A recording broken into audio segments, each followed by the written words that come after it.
Welcome to the EST Hangout. This is the EST Hangout, and today's guests are...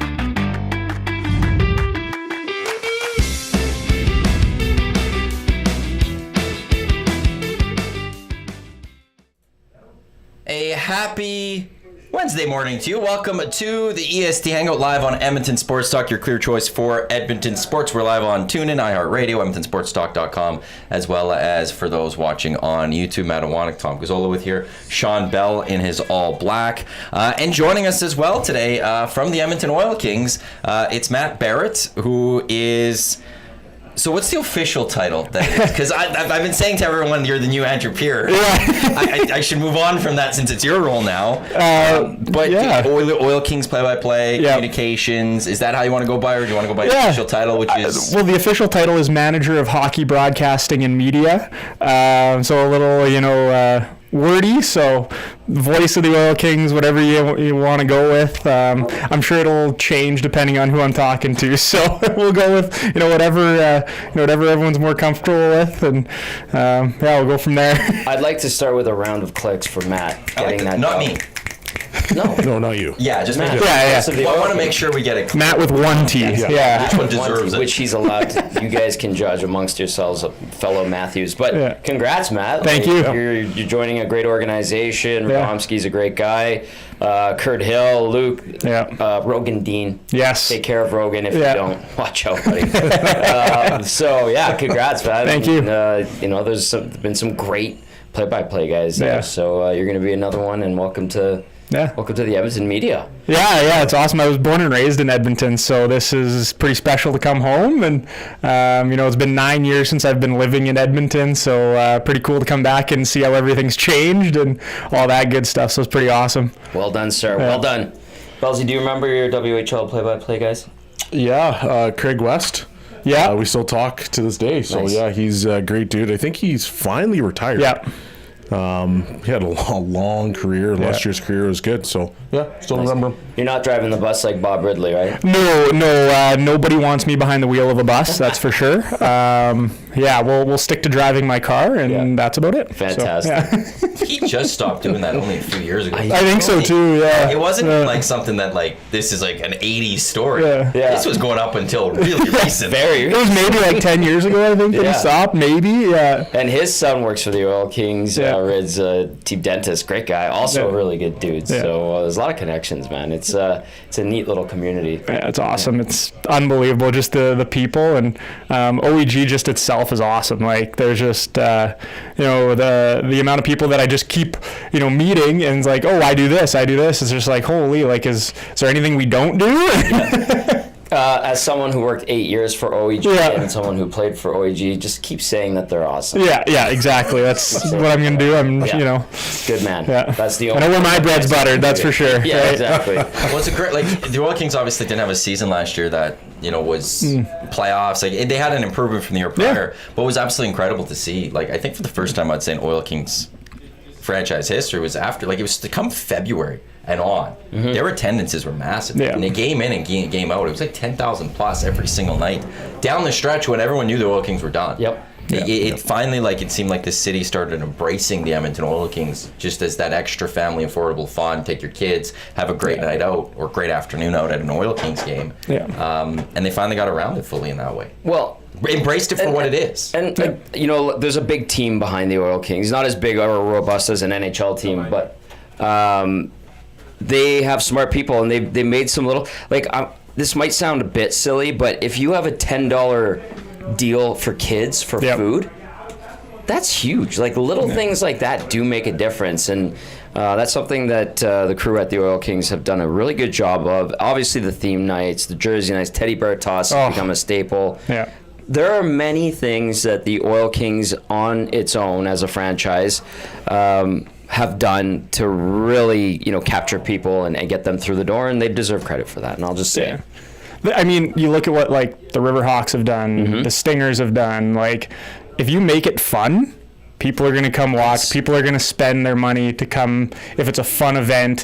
Whether you're winning or losing, sure, winning solves a lot of problems. Yes. But, you know, whether you're winning or losing, as long as it's fun, it's affordable. If you give, you know, cheap beer, cheap food, fun events going on, free stuff, like, you know, you're going to usually have success, especially in this city where people just want things to do, especially in the winter when it's cold and, you know, all that stuff. So it's, you know, if you make it fun and enjoyable, people are going to come out and watch. And I remember going to teddy bear toss games as a kid for my birthday, going to Oil Kings games, right? Yeah. Like, it's things like that you remember as you get older, and you know, you hope the next generation does that too. I went to an Oil Kings Thunderbirds game last season, and I pulled full pull for the beer. I just remember that.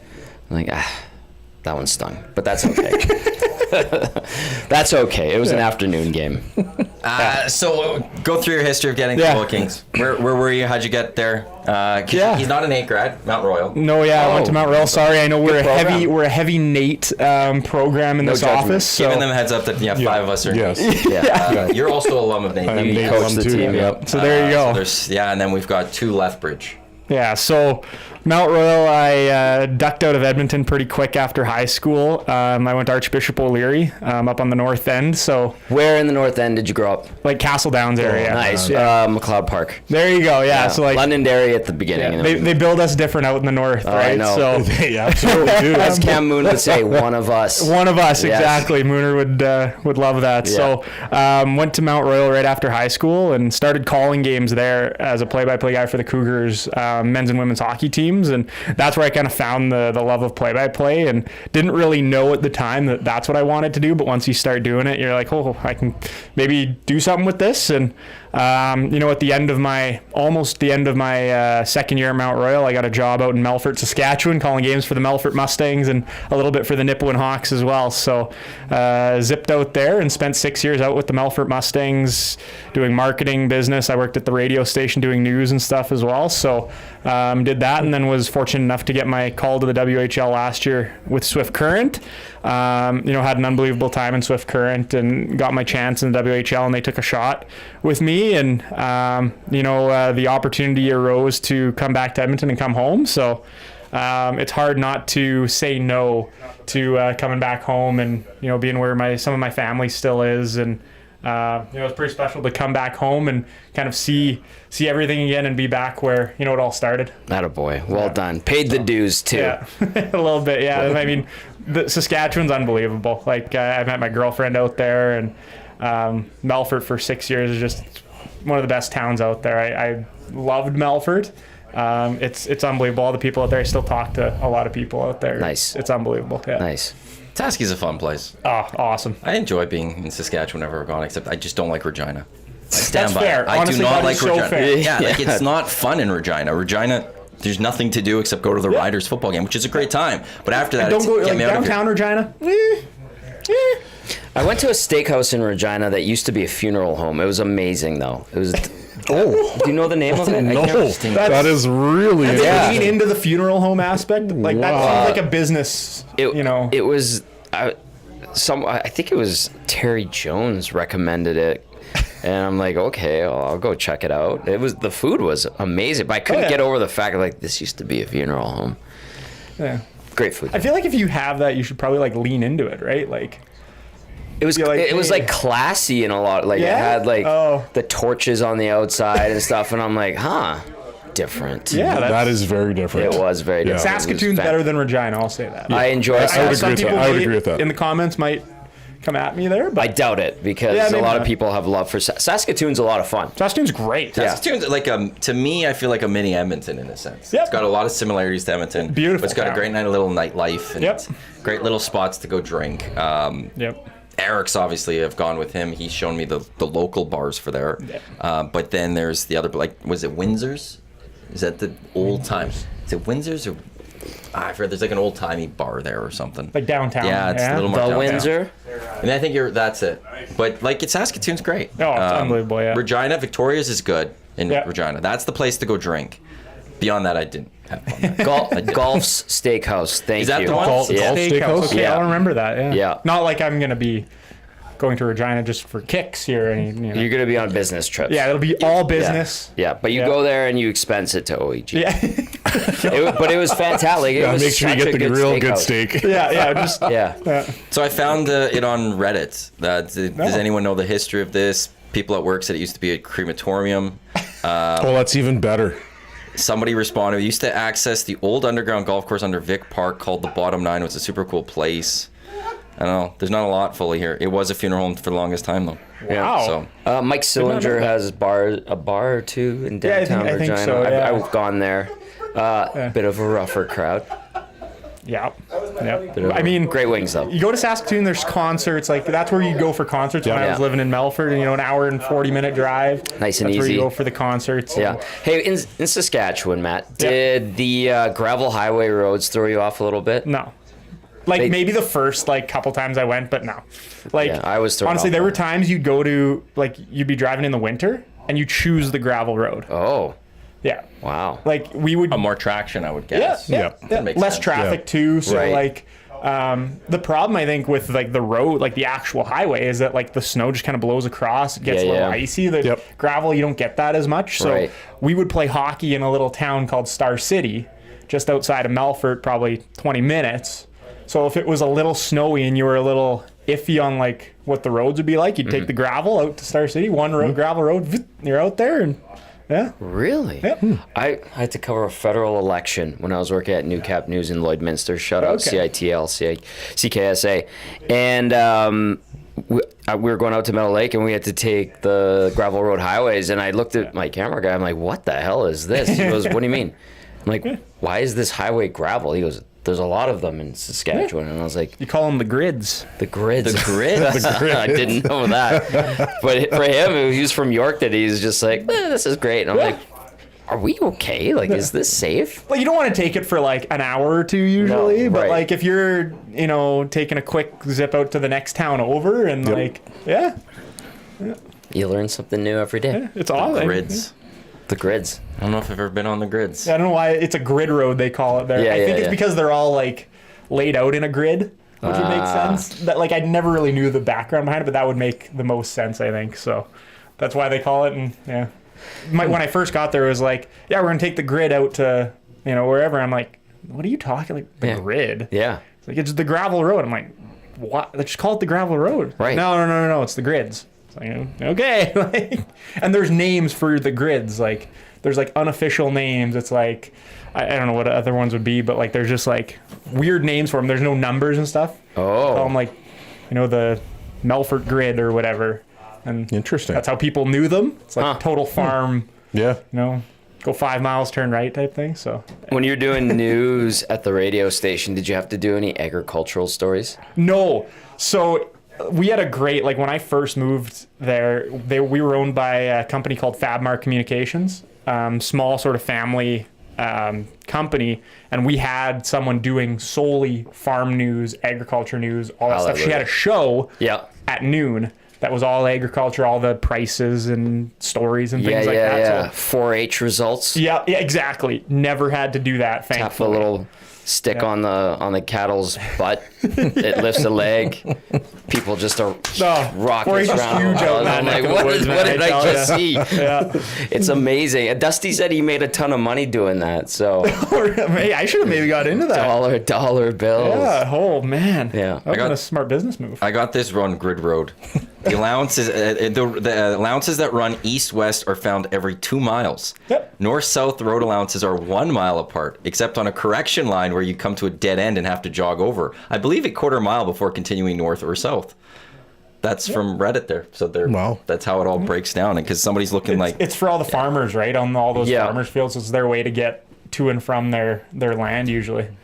Yeah, 25 days ago on Reddit, somebody asked, Wow. I've read that they're based on meridian lines and whatnot, but is there a navigation app or even a print version available that identifies the grid? So that's where that comes from. People all have questions on the grid. Yeah, Google Maps, you don't really use. It's not there? You don't use it a whole ton out there because it doesn't tell you to take the grid roads usually. Usually if you know where you're going, you know the roads to take. So Google has not figured out the grids. No. That's Not it. really, no. Wow. Get that Google car with the little thing driving on around. it. Yeah.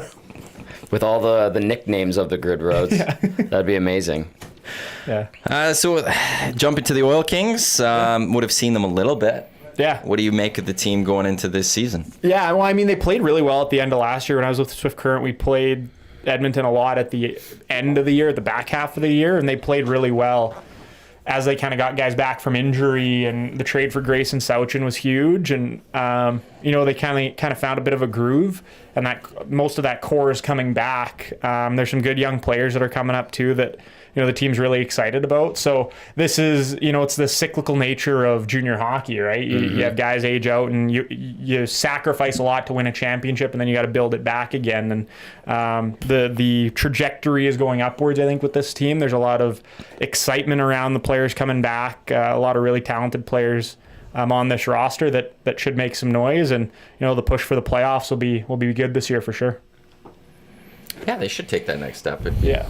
Kurt Hill is the thing about Kurt is how much longer do the Oil Kings have this guy? Well, he was brought in to kind of be under the guidance of Peter Chiarelli. That didn't work out, and he's done a fine job on his own. So great job. Yeah. But there's that point. At what point does it? I don't know if it's Oilers, but one of the 32 NHL teams go, we need to bring this guy in. Yeah. I think it happens eventually. This team, if it goes up again, he'll have built his second successful. Yeah. And that in itself. And in the WHL, that's hard. Yeah. Right? There's a lot of teams that would like to build one every so often, but if Kurt Hill's coming in and it's going to have a second run. And the first run, I always will feel bad because they should have got more, but it was around COVID. Yeah. And they had season shutdowns. And, the 2021 team was really, really good too. Yeah. That was when they were supposed to go and do a lot more, but they lost out on a few things. So, but yeah, that's the one fear I have for the Oil Kings is that they'll just keep getting good again. They're having to replace Kurt Hill, which that's what Kevin Radomski said when I had him on. I said the exact same, brought up, the fear of losing him. It's that's what you want, but it would stink. It's that bittersweet moment. Yeah. But it's coming if the Oil Kings keep doing what they're doing and keep trajectory up. Yeah. It's a developmental league, right? You want to develop players, coaches, broadcasters. Broadcasters. You want to see them all move up to the next level, right? And go to the NHL or the AHL or whatever. And that's the point of the league. And if you have high turnover, it's usually a good thing in the WHL if those people are moving up, right? So people want to work for a team that moves people on. That is very true. Yeah. And there are teams out there that are unwilling to do that. Yeah. I'm not saying here. They get worried about holding on and losing good people to the next level, and it does happen. Yep. That's very true. Not realizing that everyone still wants higher. Yeah. Unless you're in the NHL, there's nothing higher. Yeah, exactly. Well, that's true in Canada. In the American cities, usually a lot of broadcasters, I'm thinking on the broadcast side, use it to springboard themselves into football and baseball. Yeah. Well, that's or pickleball if you're Michelle McMahon. Pickleball. Yeah. Yep. Newspaper writers, that was always the thing. In Edmonton or Canada, if you're a writer, you work your way up to become the Oilers beat writer of the hockey teams. Yeah. In the States, football's number one. Yeah. I think basketball would be number two. Baseball, maybe. In the summer, they love the MLB. Yeah. And the Oilers, but hockey would be that.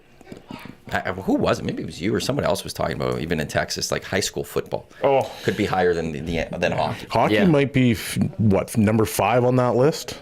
In some of those markets, is the MLS even bigger than No, in some markets? I don't think so. For sure, in some MLS is really skewed. Maddie, you and I have talked about this. I saw. Well, you'd have football, baseball, basketball, NASCAR. Oh, NASCAR even too. NASCAR was up in there. the South. Well, you wouldn't have beat ones. writers as much per No. city. No. I would think it'd be more national. In terms of the top sports right now in the States, I think it's those 4, and then maybe hockey's 5.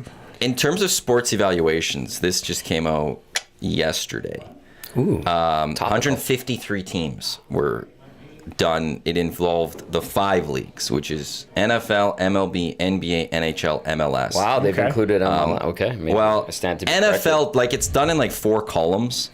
NFL dominates column 1. Oh, for sure. There's with a spattering of couple of NBA, couple of MLB. Okay. So you got the Cubs, Red Sox, Dodgers, Yankees from low to bottom. Makes sense. NBA, you've got Warriors, Knicks, Lakers, Celtics, Bulls, all in the top 38. Yeah. Then it's all NFL out there. Yeah. You go into column 2, it starts with 3 NFL teams, and then they're done. The NFL is... That's it. They've Yeah. used them That's all. crazy. Then it's majority NBA with some MLB in there and 2 NHL franchises. Toronto and New York. 73, 75. Nailed it. Then you get to the next column, and it's the rest of MLB with the start of the NHL, like a lot of NHL. The Edmonton Oilers, 1, 2, 3, 4, 5, 6, 7, 8th. And one MLS team. Well, Inter Miami. No. This one actually surprised me. It was LAFC, not even the Galaxy. Really? It was LAFC. And then the next one has hockey's in the top half of it, and it's all MLS.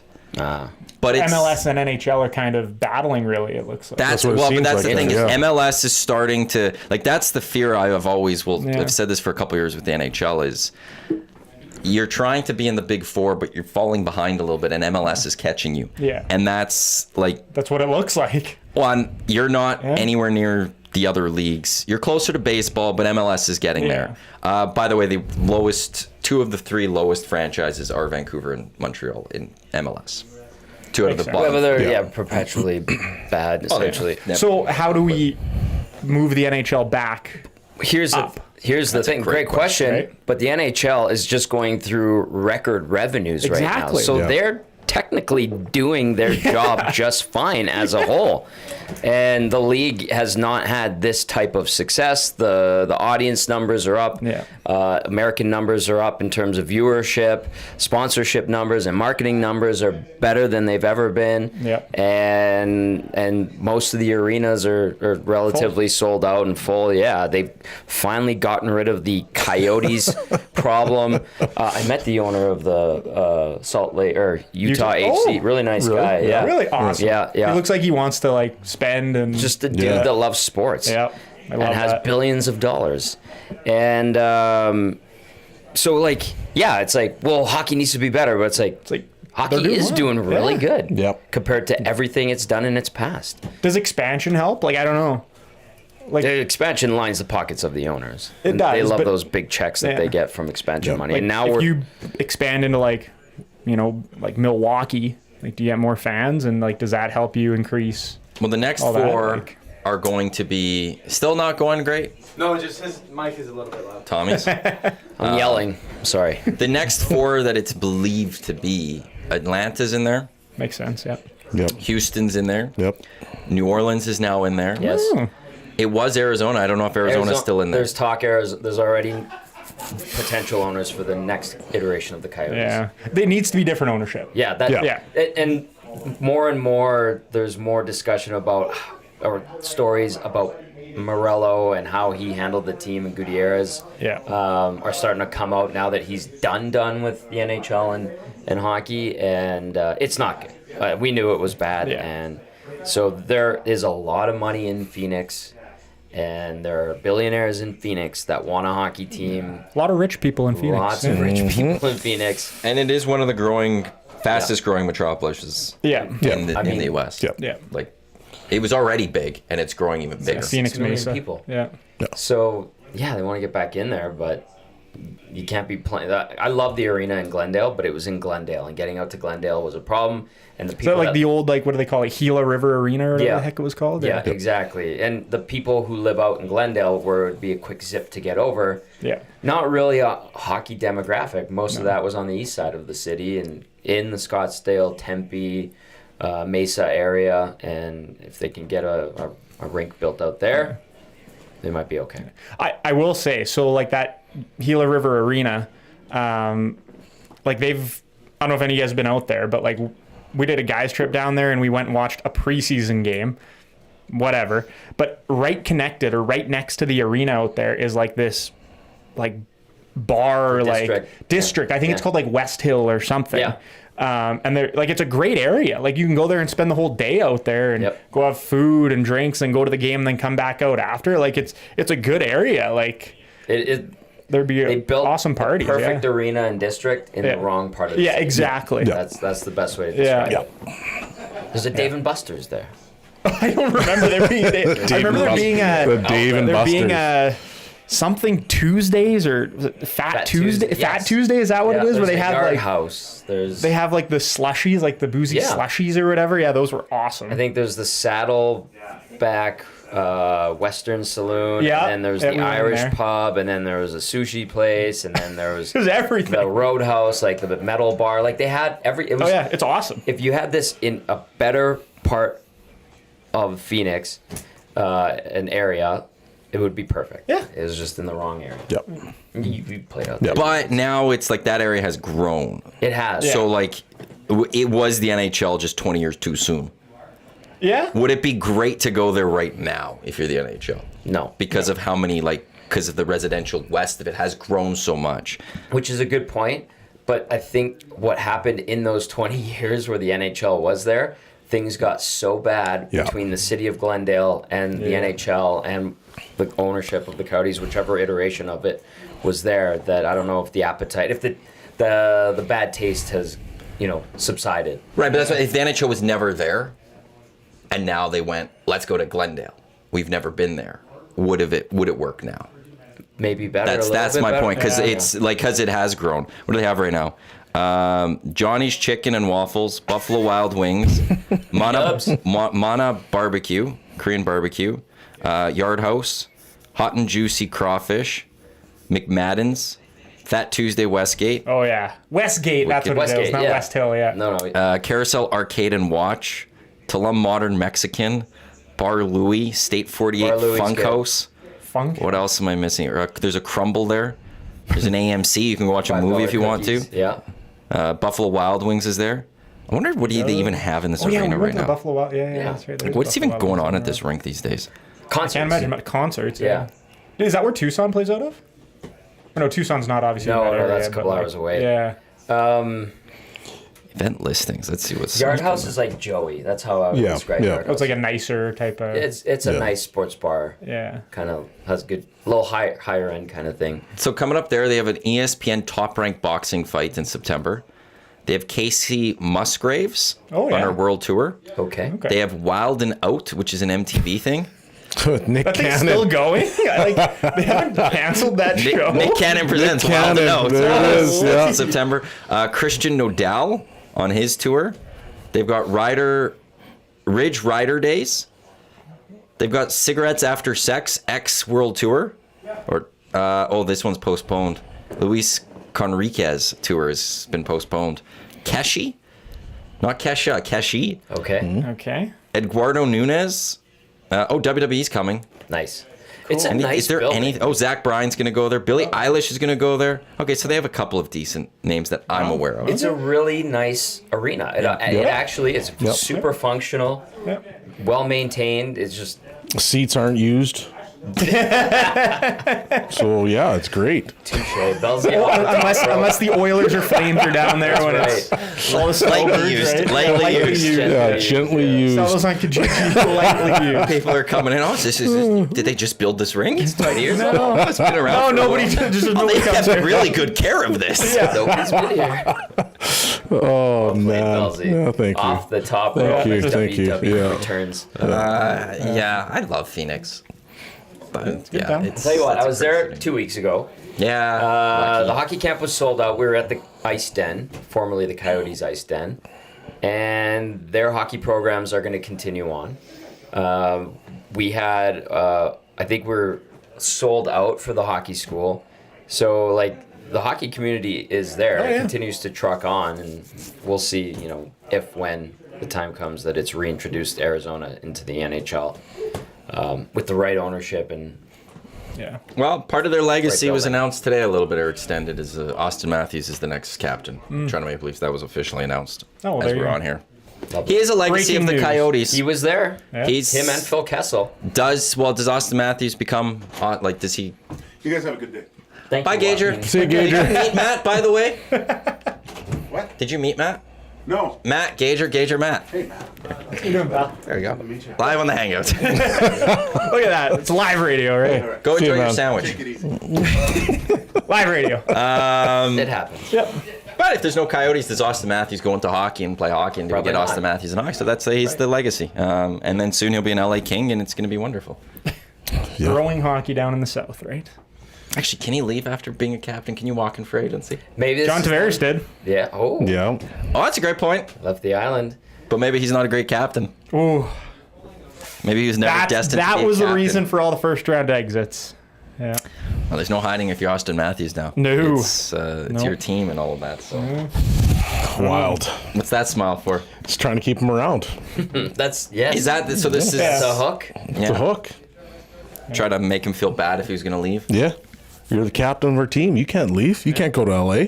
I feel like How dare he you. doesn't care. Call it a hunch. No. Or is this the Leafs like trying to give their fans something to think about that isn't, hey, we didn't do anything to fix this Yeah. team this offseason. We're running it back for a fifth Ooh, time. or here's whatever. our shiny new captain. I think it's great to wear the C. I'm very honored to be one of two players not from Canada to wear the C for the Maple Leafs. Yeah, it's great. Thank you. Bye. Boom. Done. I was listen. There was over the last 20 years. There's only been like 4 captains of the Leafs or something like that, or like 3 captains of the Leafs or something like that. It was Sundin. like Sundin, Phaneuf, Yeah. Tavares. Yeah. Like Phaneuf, that's been I it. forgot about Phaneuf. Like Phaneuf was, I don't know how long he was captain there. But Longer than we think. yeah, Yeah. That's Yeah, definitely He one was, of he those. was there for he was there for a while. Yeah. Yeah, he was. Neon Dion, eh? Oh yeah, it's a double Yep. Dion. Yeah. I got his case. Toronto Maple Leaf I captain. love that double Dion thing Oh. because it's so funny. It's like the way it makes it sound is that he actually hit both guys, but he hit one, fell, and tripped the other one. It's a double Dion. Oh, okay, How sweet. you make the broad, you make the play sound electric, right? Yeah, That's right. Yeah. play sound So they went that much better Trade. They went 3 years without captains before Tavares. between Phaneuf and Tavares. Wow, They didn't have the C for 3 years. that Phaneuf, was when they were really, really bad. Then like. It was a time of transition. Yeah. Yeah, let's call it that. and then they had 6 years of Dion Phaneuf as captain. They had 2 years between Phaneuf and Sedin too, though. So they've since 2000 since the 06-07 lockout, we'll go there. Yeah. They've had 5 years without a captain. That's crazy. That is. That's just a shot at your roster. They also did it 3 straight years from 86 to 89. Holy. And 79-80, they didn't have a captain. 57-58, they didn't have a captain. The Leafs just didn't like having captains, it seems, every so often. Or they're very specific on when they give the C Yeah. out. Interesting. But yeah, so Like Sedin Pittsburgh was the just captain. Like, Sidney Crosby. Yeah, here you go. Yeah. 97-98, Matt Sedin became captain. So since then, 4 captains. Well, 5 if you count vacant. Yeah, vacant. If we'll count, vacant has done a great job through 5 seasons of being the Yeah. captain of the Toronto Maple Leafs. And then Doug Gilmour was for 3 years. So actually, they're hitting 20-year anniversary this year. 30 years since 94-95. So in 30 wow. years, they've Yeah. had 5 captains. It's crazy. Sundin was there forever. He was there He forever, took over yeah. for And it was great. What, Clark or Gilmore? Gilmour. Gilmour. 1, 2, right. 3, 4, 5, 6, 7, 8, 9, 10. 10 seasons he was captain. Yeah. It's a good run. And now it's the Austin Matthews show. Awesome. Great. Let's see how it goes. Is that just more first round exits, or Probably. Yeah. maybe they might make it to the second round? No. Hey, they've done the second round. Yeah. And they did really well in that handshake. Don't you forget it. Oh yeah. Yeah. Sorry. The Lightning looked at them in the eyes. Yeah. With full respect. Yeah. As they shook their hand. Yeah. I feel like this was on the broadcast at some point that those words were said. Sheldon Keefe said it. Oh, the Lightning looked out. Well, it was whatever he was saying. Then he talked about how they like Awesome. that handshake line, like they got the respect, and he got Yeah. mocked for that one. Guys. Yep. Yes. We did it. Should. Yeah. The When you handshake's a start a formality. hockey season, Yeah. your goal is to have respect in a handshake line. To get looked That's at in the number eye and one. be like, man, I respect you. Yeah. In the handshake. Yeah. Going See. to the second Eyes. round. Yeah. That's what matters. We're building. We're and building we to were that. out in the first round. That's the top, like the vision board or whatever they call it. Yeah. That's at the very top. Yeah. What's Then at it the- goes Stanley Cup, but that's at the top. What's right now? It must be beat Boston. Well, Well, that would That's be got to what- be yeah. at the top of the vision board right now, or the Panthers. It was on 2 guys and a goalie last week or 2 weeks ago with Cass and Gager.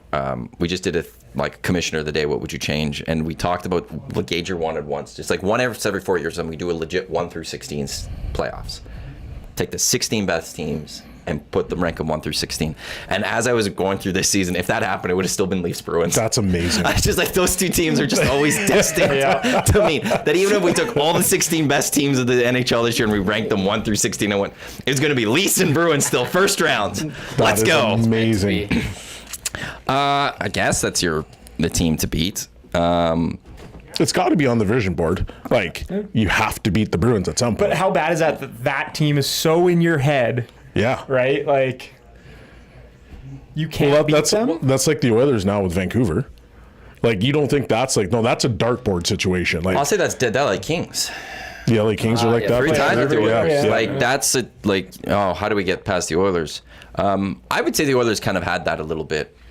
Actually, I wouldn't say fully, but it was like you could do Vegas or the Lightning or the Avs, but they only met them once. Just once. So I guess it wouldn't be the full Yeah, same. I guess Vancouver wouldn't be the same, but I think Vancouver's just a dartboard situation because Vancouver fans are so mad. Oh, if we had Demko.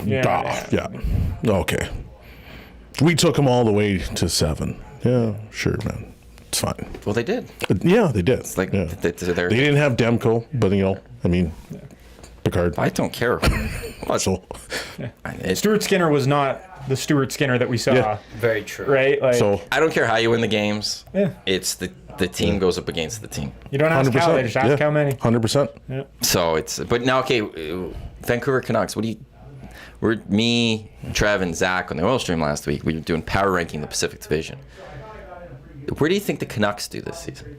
Have they done enough to be the same, or is that a team that has a drop-off? Because I'll start by saying I predict a decent drop-off for the Vancouver Canucks. I think last year was just almost too perfect.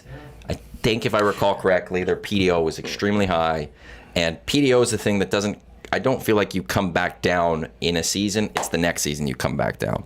They lost some good players. I don't think they replaced them fully. Tough So division. you got That's a team. Oilers 1. I had Oilers 1. I had Golden Knights 2. I had Yep. Kings 3. I had Canucks 4. Really? I'd I don't almost know if the put, Kings I'd are any almost better. put, yeah. Great I'd put point. Vancouver Better above the goaltending. Kings. Not great. I'm not saying great goaltending. Better goaltending than last year. But is their goaltending better than the Canucks? I say no. Who did the Kings get? I also think the Kings just Kemper? losing Pierre-Luc Oh, Dubois yeah. helps them. I think not having Pierre-Luc Yeah. Dubois They have the helps you if you're the LA Skeleton of Kings. Darcy Kemper. Right. Who's better than Cam Talbot or Dave Rittich in my mind? Cam Talbot was an They all-star were okay last year. Yeah, they were good last To year. start, and then the wheels fell off. Yeah. Kemper at least has won a Stanley Cup. I Is have that a little 4 more. years ago now? 3 years ago now? I have a little more confidence in Darcy Kemper than those teams. I don't know. I just don't know. Vancouver's 3rd in the division. I think they're ahead of LA. Yeah. Yeah. Vegas. Yeah, Vegas is still gonna Vegas, right? Like Yeah. they're still. You just can't bet against Yeah, them. you can't. No. That's my thing. It's just no matter what they If do. they want to, they'll go make a big trade for They get want to. somebody. and they get They want to Yeah. all the time. Yeah. They thirst for the big move. Yeah. Thomas Hertl for a full season too. Yeah. Yeah. What does that do for that team? But they lose Marcia, so Yep. obviously that's big. Who else did they lose in the offseason? Thompson. Chandler Stevenson. Yeah, Stevens as well. Yeah. Like Thompson and Net, you can say what you will about Martinez. him. Yeah. So But- like they've lost some good chunks. Yeah. So If Aiden Hill is healthy, like they're good. Like they're really good. they're still a good team. Yeah, absolutely.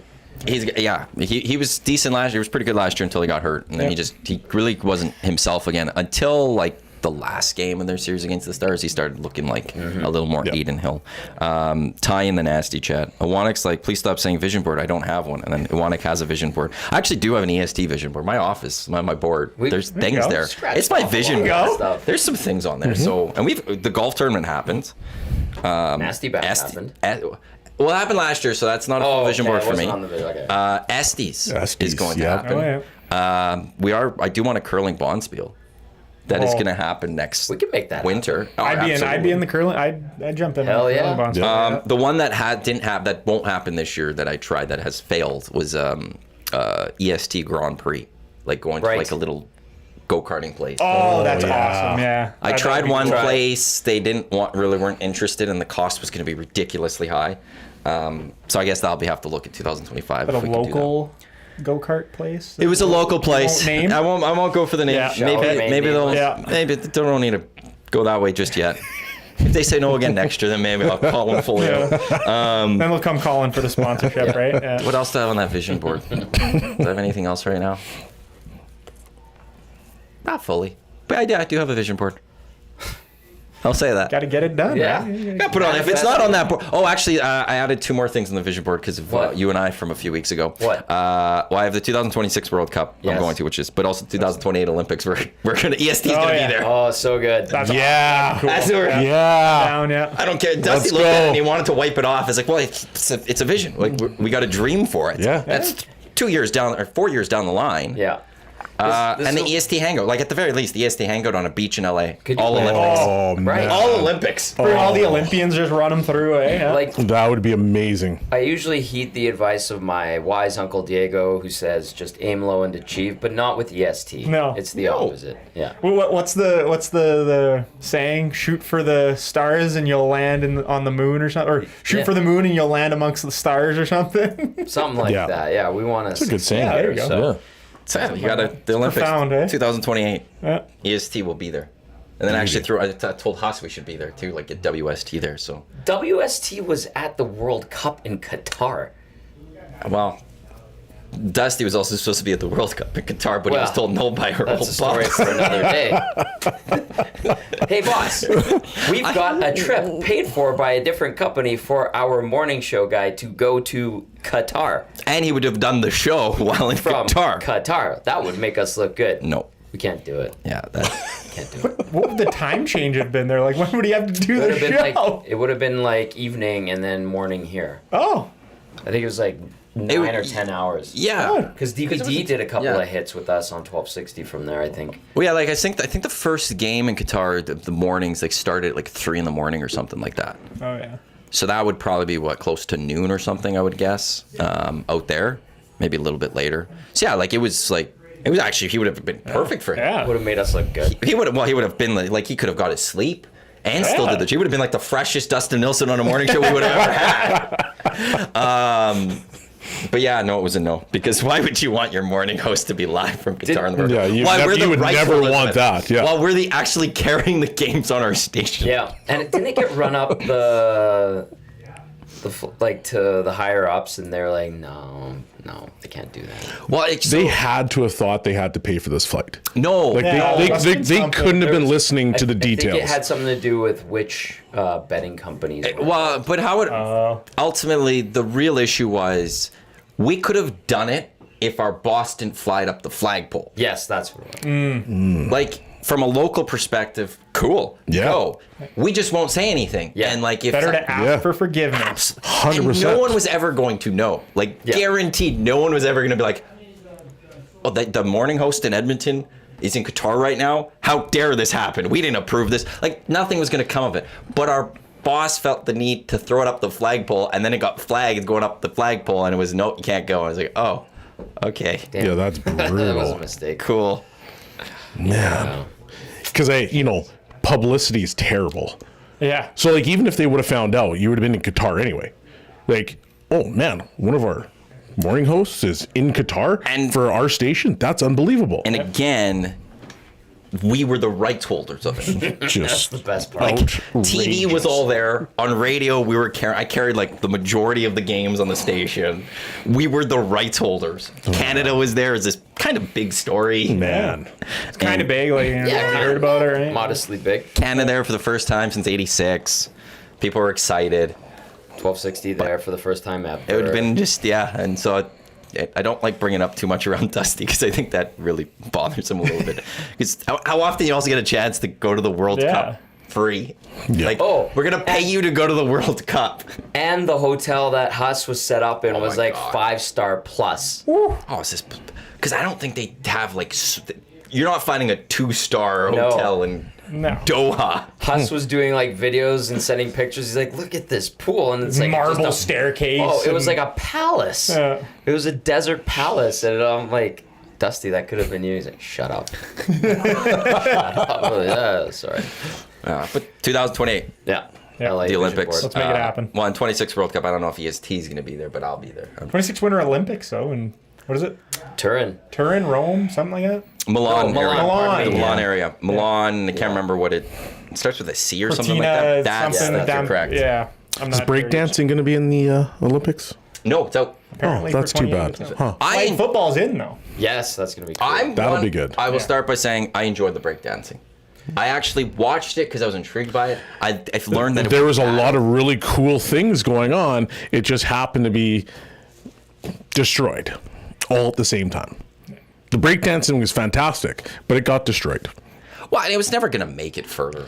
It was never part of it. I think It was also at the end of the Olympics too, and Yeah. the luster had almost died a bit. I don't think that Australian girl helped the situation Right, Heard it. by like any stretch of the imagination. But man, there's some memorable moments there. The kangaroo hop, amazing. If you threw up Phil Wizard, who's a gold medalist, you're welcome, Canada. Thank you, Phil. Yeah. Helped us become our most successful Olympics ever. If he would have non-boycotted too, Right, yeah. if that was the clip that was thrown out there, I think more people would talk in a more But there's positive light. been like But it's no all clips. focused on Maui. Yeah, but there's been no clips of the breakdancing because there was some pretty cool stuff. Yeah. Like wasn't the Canada guy would like call out Yeah, he called his the opponent? shot. Yeah, he Yeah. called the shots. I'm like, that's pretty cool. Yeah. But yeah, no, we got this. We were doing the bunny hop every time we we had a birdie yesterday on the golf course. I need to find the man. article that I looked at. I don't know if I will find it. But so 6 new sports are coming to the Olympics, or 6 sports are being added to these Olympics in 28.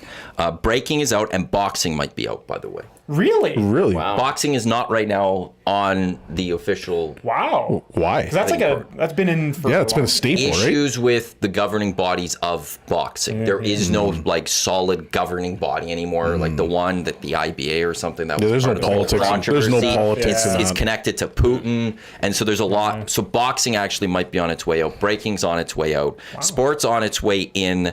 Oh, also surfing, skateboarding, and rock climbing or climbing, whatever it's called. That was interesting. Sport climbing. Yeah. Sports climbing. yeah. Those have now moved on from being development sports or quote unquote or something, or to Test permanent sports. sports. The test Oh. sports. They are now officially just part of the Olympics. Interesting. Being added for 2028, flag football.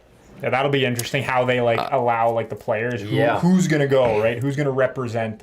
The game is played on a 50-yard by 25-yard field with 2 10-yard end zones and features a 5-on-5 format.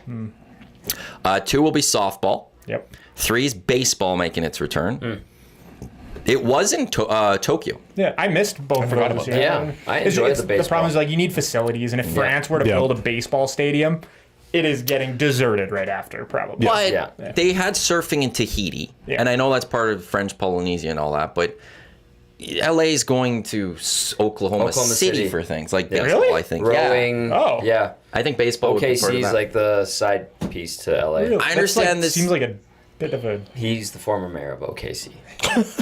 I understand these are the French Thanks, Olympics, but there's a lot of baseball diamonds in like Italy and Yeah. Netherlands and stuff. Yep. Just to have another country host the baseball for you. Yeah. Lacrosse is joining. That's I interesting. like lacrosse. field That's a lacrosse, good I one. bet. Yeah. Yeah. Yes. Squash is joining. I've actually always been surprised that lacrosse wasn't in it. Yeah. Seems like a pretty like traditional Yeah. sport. Yeah. Then. It was in 1904 and 1908. It appeared as a demonstration sport in 28, 32, and 48. And then it just hasn't come back. Squash will be in, and cricket will be making its return for the first time since 1900. Cricket will probably Wow. be a big hit, I bet. Yeah. So those are the Yeah, 6 new sports actually. for 28. Cricket would be But better. breaking's gone and boxing might be gone. Wow. No ray gun, man. That's I love the disappointing. 3-on-3 basketball. Yes, that was That was it. Unbelievable. Was so good. I liked 3-on-3 before that because, just following a big basketball guy, like, it was awesome to watch it at the Olympics. Like, it's great. Like, it's 10-minute games. It's quick. Like, it's great basketball. It's awesome. It was unreal. A couple of Edmonton girls. Yeah. up Yeah. too, What the Plouffe Plouffe sisters? sisters. Fourth? Fourth, yeah. Yeah. They lost Yeah. on a buzzer beater to the U.S. for bronze. That sucks. It's tough. Or in the semis, I think. They lost on a buzzer beater to basically get a medal. I don't know if it was, I forget if it was in the semis or the bronze medal game, but yeah, they were a good team. I thought they were going to medal, but Damn. We did have our best Olympics ever, Summer Olympics ever, right? With 27 medals. yeah. And 9 golds. 9 gold, It was yeah. 724, I think, was the previous record. The summer of summer. Yep. And her 3 gold medals, like she could stand up there, and Phil Wizard could stand up there too and be like, I have a gold medal too. Yeah, yeah. Like they're all on equal standing. Breaking, yeah. Unreal. Phil Wizard, baby. We were like dominant in the pool this year. Like it was great to see all like the swimming, and young swimmers too. Well, this wasn't even her Olympics. Yeah, she has still probably 2 good runs. Yeah. How did 28 Kenny hers. Alexiak do? I don't think she really qualified too much. Yeah. Yikes. Because all I got was NBC when I was down there. It sucked. right. I was like, I would look for CBC stuff, and all I would get was like their 20-minute daily show. And I'm like, You know, honestly, so we were on vacation in Kelowna, and we got the NBC feed, and we also had the CBC feed. The difference between the feeds It's huge. was Night and day. night and day. Yeah. And I'm not trying to chirp Canada, but like, man, CBC, you guys got to figure something out when it comes to the broadcast. I did not like it at all. So I would thought say- the NBC one was so much better, and it like highlighted the athletes at a better clip than what the CBC one did. So CBC historically has been known as one of the best broadcasters for Olympics. People in the I States would always watch fly it. to VPN to watch Yeah. the US because the Americans one was terrible. The NBC apparently this Olympics had their best one ever. It was so good. It was all over the Yeah. place. I was like, it was on NBC has a bunch of TV properties. Like E Network was showing a bunch of things, and they were just across, so they showed a lot. CBC, I think the big thing that CBC did well was like you could go on CBC Gem or CBC.ca, That's what I did. Oh, yeah. and you could watch any event you Yes, wanted. yes. And you could you That didn't part miss is anything. important. That part is important. That's the important part. I just- didn't focus enough on watching the main coverage Yep. to know whether I would say that they did a There good was job just of so many like just highlight pieces, right? Like where they kind of like breezed by the athletes, but when you went to the NBC, like they just truly like they focused on the athletes, and you're like, okay, on like their athletes, exactly. right? And you could really get a good sense of what was Heavy going on. US athletes. It's all US. I was watching in the pool, and when Ledecky won by like 15 seconds in one of her races, they literally cut the video as soon as she hit the wall for the win. You didn't even see who finished second or third. Really? Yeah, because they don't care. They don't care. They don't care. Yeah. See, that CBC does do a good job of going to That other part, places or other countries and focusing on them. I did see a clip of one of Summer's wins where like the Americans were like really pumping up the American and thinking she was going to do well. And, and then you could hear it like down the stretch, their voice kind of just fading, knowing this American isn't going to be catching Summer and Summer's got this. Was it the 200 medley that she won by like a full length, like full body length? It was unreal. It was so Studio good. stuff I didn't see from I saw a little bit of Chris Russell. He's great. Or Scott Russell, pardon me. Not Chris Russell. He's done. That was Scott Russell last? Yeah. Oh, yeah. He announced before. Oh, man. Yeah, he's finished. He was But retired, I guess. to me, he was. I mean, now that Brian Williams retired, there's been so much movement from other staples on CBC. Like, I was watching the studio stuff, and I'm like, "Ooh, where's this going?" Like, and then you counter that with NBC, and you're like, superstar, Olympic gold medalist, superstar, broadcaster. We had Ron McLean and Donovan Bailey like doing stuff too, which was sweet. That's like that's what I mean though. Like you need to have more of those people doing like cool stories and stuff like that, because it just makes it feel more Canadian. It's like all these guys that have done well, or women that have done well, like bring them back, share their stories, which exactly what happened. Exactly. Booth, right? Yeah. Like, But that's what was going on at NBC, and it's like, oh man, this is sweet. Like all so these good. former Olympians are on here, and You just wanted to see Snoop. absolutely, How awesome was like that, that was though? even That was so cool. Did you hear how much he was making? Yes, How much? it was What did he ridiculous. get? more than any of us could have ever. 100%. Forgot what the actual number was, but he was making like thousands of dollars a day. Good. Yeah. I mean, Was it command that six money. figures a day? Or It was six less? figures for I think sure, it was yeah. 300,000, I think. Yeah. Nuts. Yeah, he was making $300,000 a day to be there. Just to go putz around and Just to try be out seen these in this other sports thing. and- Yes. That's neat. Can someone to pay have me the to do means that? to do That'd be that, yeah. Dope. Yeah. Go talk to Radomski. Yeah, I'll get see if he can get that done for you. Yeah. Alberta Summer Games. Maybe let's do that. Yeah, I like that. I'm a former Alberta Summer Games athlete. Are Like, you? that would make sense. What'd you do? Inline hockey. No way. Nice. Yeah. So Very good. twice. Representing the blue and yellow. Did you get the medal? No. So the first year I played for the Edmonton zone Okay. in inline hockey, and that was like one of the first couple of years of inline hockey, and our zone had never done very well because it wasn't quite big in the area yet. I think we came in 5th, and then the next trip to win 2 years later, I got cut from the Edmonton team. Shucks. So I went and played for, I think it was like the Northwest zone. I think, included like Grand Prairie, I think. So they put together kind of a team with like most of that, and then they didn't have enough players to fill out the roster. So a couple of people that got cut would go fill out those rosters. Right. And we ended up finishing 4th that year. So didn't get a medal, but I kept the jerseys, and I think I still have the jerseys in my closet somewhere. And they're pretty cool. Like, it was awesome. It was such cool. It's a neat event. Oh, it's awesome. Yeah. The first year, it was in Peace River, and we played in a little town just south of it called Falare. Oh yeah. So like we didn't really get to like see any of the other events. We're in the Tahiti of those. Exactly, right? Yeah. And then the next one was in Lethbridge, so we got to go out and like socialize with all the people and go watch other sports, and that was kind of cool. But that's pretty sweet. Yeah. It's one of my like. I did that, you know. You did. Yeah. 500,000. Yeah. A day. A day. A day. For Snoop D-O-double-G. Like, are you kidding me? Like, Well, that's I couldn't even fathom unbelievable. what $500,000 looks like. He got paid every buy a lot day of stuff. almost. You buy a lot of stuff with that. Practice like minimum salary in the NHL for the year. What is A minimum day. salary now? 6. No, isn't it 750? 750. Yeah. So he was in a day and a half. He got the minimum salary of the National Hockey League.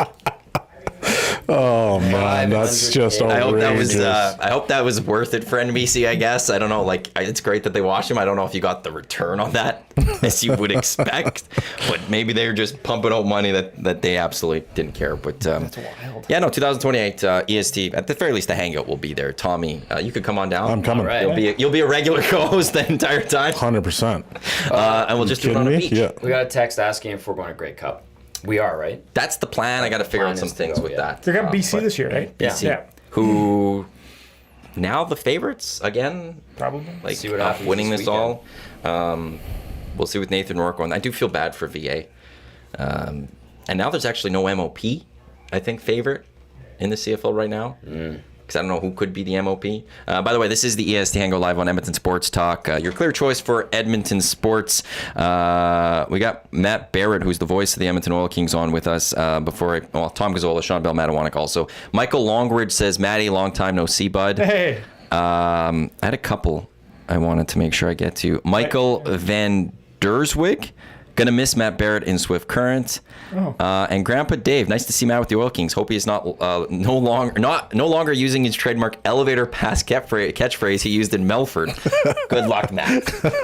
That one was when I got poked at a little bit. I don't. That's not who first brought that to my attention. But the elevator pass, for those play-by-play people, is when the pass is like straight ahead up the boards kind of thing. Oh. Right? Like, kind of not like quite a breakout pass, but one straight up the boards. So I use that, and one of the players' dads, who I knew quite well, would tell me, he's like, Matty, what the heck does this mean? I'm like, this is what it means. He's like, what are you talking about? He's like, I'm like, what, do people not get that? He's like, no, I don't think so. I'm like, okay, well, here we go. Jams it up the wall. Yeah.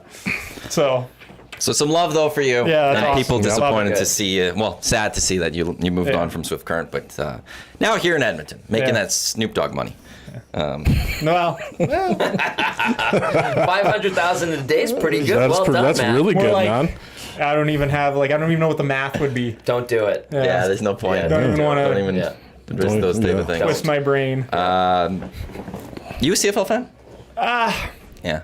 A little bit. Like, I don't know, like growing up, I would go to, at the time, Eskimos games. And like, it was fun, it was cool, but like, I'd rather, like, when I was a kid, I wanted to go to, as a kid, we went to Trappers games. And then Cracker Cats and Capitals. Like, I loved going to the Telus Field. Mm-hmm. It was so much fun. I love baseball too, so like going to those games was awesome. And and then even like when I lived in Calgary for going to school, like we'd go to a couple Stampeders games once in a while. But Nah, McMahon sucks. yeah, it was does. like I don't know. I never like got into it. Like, I'm a big NFL fan, but yeah, CFL. Like I follow it a bit now that I'm back in Edmonton. Just like listening to you guys and listening to the people and stuff in town. People love the Edmonton Football Club. Depending on how the Elks, depending on who you talk to, love, hate, frustrated. Lots of frustrated. Yeah. Yeah, very much so. So yeah, I try and follow it as best I can. But like I was a big Bo Levi Mitchell fan. I know don't He's throw a things good at me. guy. I respect Good Bo. dude. Yeah. I hate Bo because of his beating of Edmonton time and time again. Yeah. Yeah. But a great football player. and he's going to be a brilliant broadcaster when his career He comes gets to an it. end here. He knows how to work. And then when I was, in Edmonton, like big Ricky Ray fan as a Yeah. kid, like Ricky was the best. Like he was so good. Also, really good dude. Got Yeah? a chance to at the Oh, that's cool. 75th, and then they were there for the first game of the year. And just talked to him. Like, what do you do, Ricky? Like, do you want to come back to the league? He's like, I'm retired. And I was like, what? He goes, yeah, I'm just retired. He just hangs out. Just Probably take care of my kids. Retired. That's sweet. And I was like, what? He goes, yeah. Take care of my body, make sure I'm good, make sure my kids are good. Maybe I'll come back and coach. I don't know. And I was like, what? Based on what I know from Dave Jamieson, Ricky will never coach No. because he's not insane. Well, Like, it's- Jason Moss it's- has talked to him about it. I know that firsthand, asking Jason. Right, but he won't, like, as a coach, you're there at like 4 a.m. and you're there till like 8 at night because football coaches are insane. They are. Yeah, they are. And Ricky's not once he sees what the grind would be for that, but why would I do that? Yeah. Why was like that just seems crazy. I want to have a life. It's interesting. it is Sometimes crazy. the best players like that don't always make the best coaches, right? Very Like, true. It's interesting to see like which ones make the best coaches. It's, Yep. Yeah. On hockey, it's like Like Wayne Gretzky did not make the best coach, right? No. Like, it's very rare to find a great player who Yeah. turned into a great coach. yeah. Larry Robinson maybe would be one. Yeah. Some people didn't like him as a coach, though. Remember? Like, would some consider put Mac T in that category? Maybe. See, but not great coach. Yeah, or a he's great not- player. I mean, not not great great player. I should yeah, say. well, he was a good player. I think that's the type of player you want though coaching Yeah. is that third liner or whatever that it was Yeah, a good guy. player Yeah. but worked so hard and knows what it takes to get there. And has to understand all the details of the game. And, Yeah. you know, And Who were could- your best coaches? Guy Boucher was probably one of my best coaches. he was good. Who else would have been? Who'd you have in Montreal? Jacques Lemaire. Jacques Lemaire. No, it would have been. Was it Jacques Lemaire? I don't know. Jacques Martin.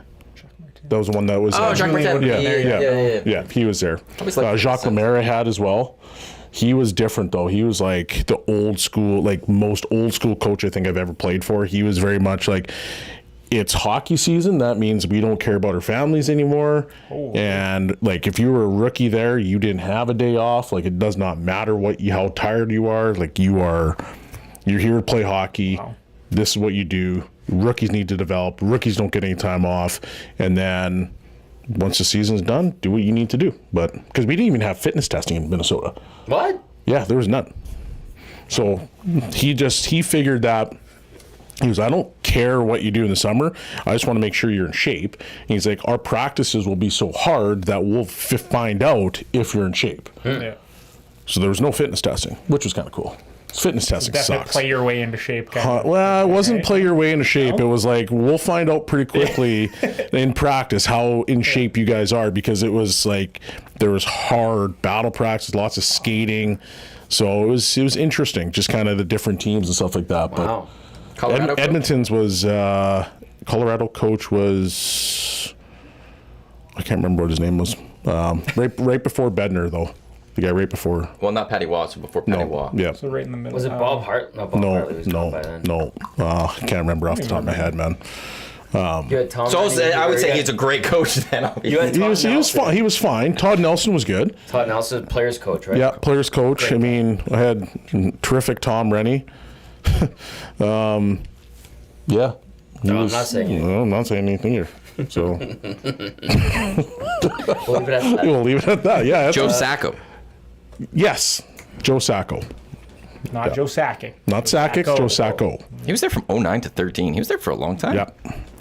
Yeah, he was okay. Like, It I was didn't. like middling years for the Yeah. too. Hey, like Yeah. it was just they were. Yeah. Yeah, they were okay. He was 130, 134, 30. They bottomed out right after record. Patrick Waugh, and then rose again. Yeah. Yep. Yeah. Yeah. 09 to 14, you said? 09 to 13? 09 to 13. Waugh was there 13. It's 16. So it's 13, 14, 14, 15, 15. I think because I think I was there No. 09. He was there for 3 seasons. In Colorado? Was it 9 or it is was it 10? 11. 'Cause Was it 11? Remember, my first year Oh yeah. Yeah. year you signed with Edmonton. Yeah. I saw you in OKC. You got called up a couple times. Yeah. Then they traded you at the deadline. Then I saw you that last game of the Yeah. year, and we chatted. Yeah. And then I think you went to Europe after that. Yeah. Yeah. So that was 11. Yeah, that's right. I wanted, because we were talking about the Elks.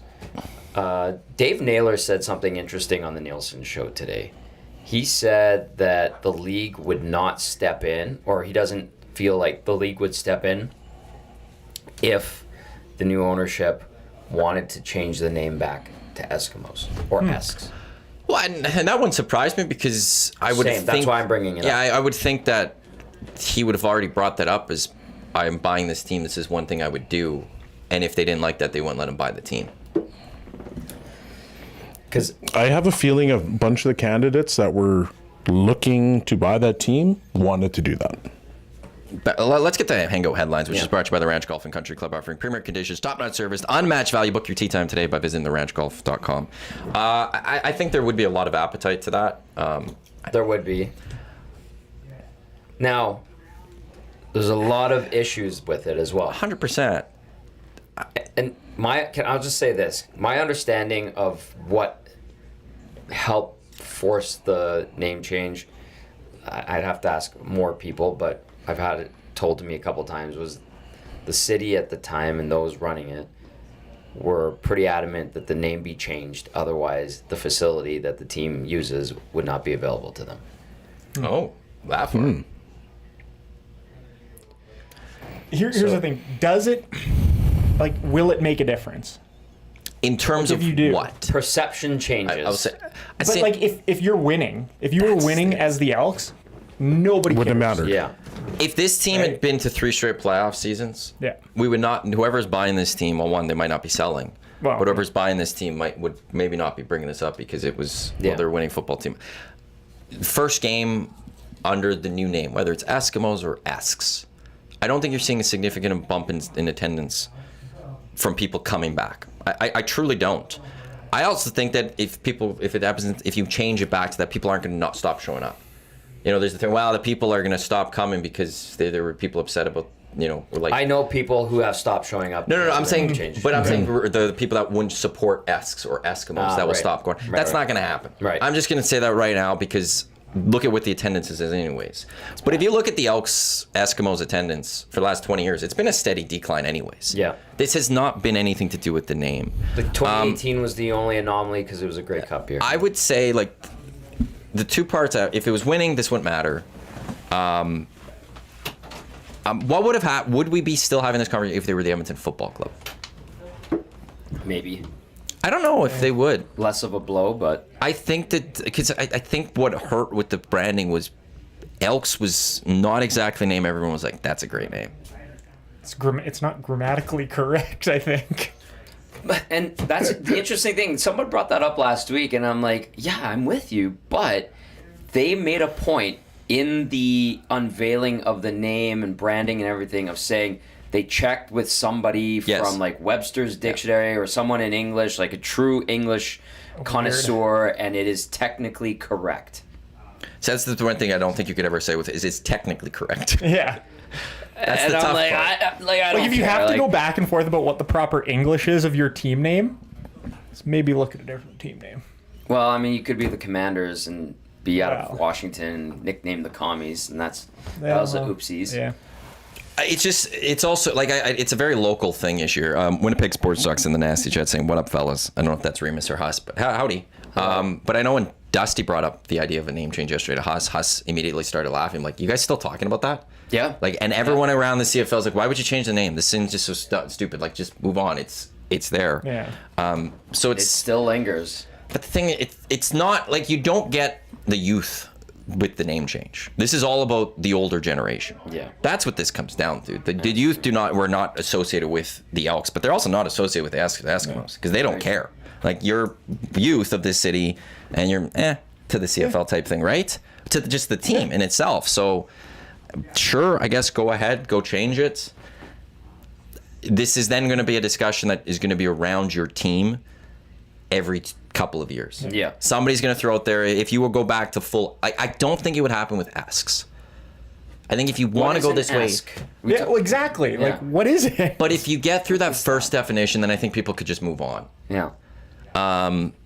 If you go back to Eskimos, anytime you get to a Grey Cup game, anytime you go far, there's going to be those stories written from outside this market that Yep. talk about should this team change its name. And there will be That First is a- Nations leaders who will bring it up, but then there's going to be First Nations leaders saying Or we're like proud dispute of it. it. Yeah. But it becomes a controversy for that small window of time every time. And it's going to always keep coming up. The next time the Elks get to the Grey Cup or the Eskimos, it'll be a story. And then the next time they do it again, it will be a story. And you're just constantly going to be around this. And the one thing I remember from the discussion around the name change the first time was it's the youth up north that are most offended by the name, more so than the elders. And as time goes on, they'll be the bigger voice.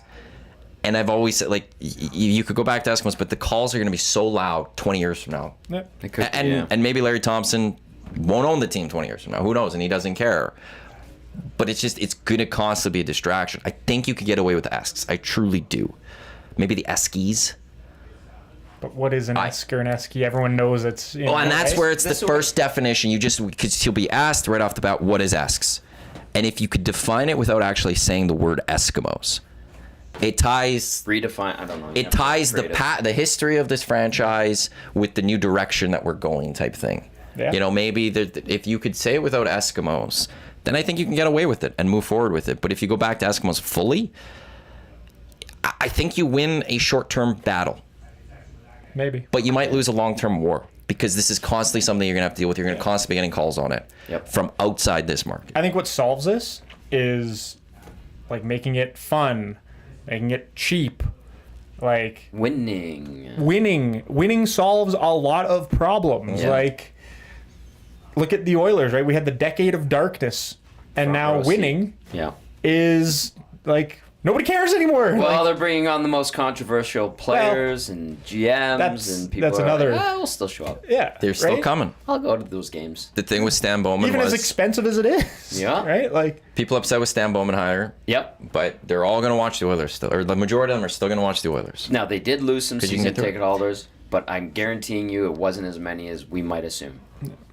The Oilers, you're saying? Yeah. Yeah, but and then people will show up and they'll get to the playoffs and things will be Someone will good. replace them. If the Oilers were at the bottom of this NHL standings, Yeah. there'd be a lot more people throwing their tickets to the table.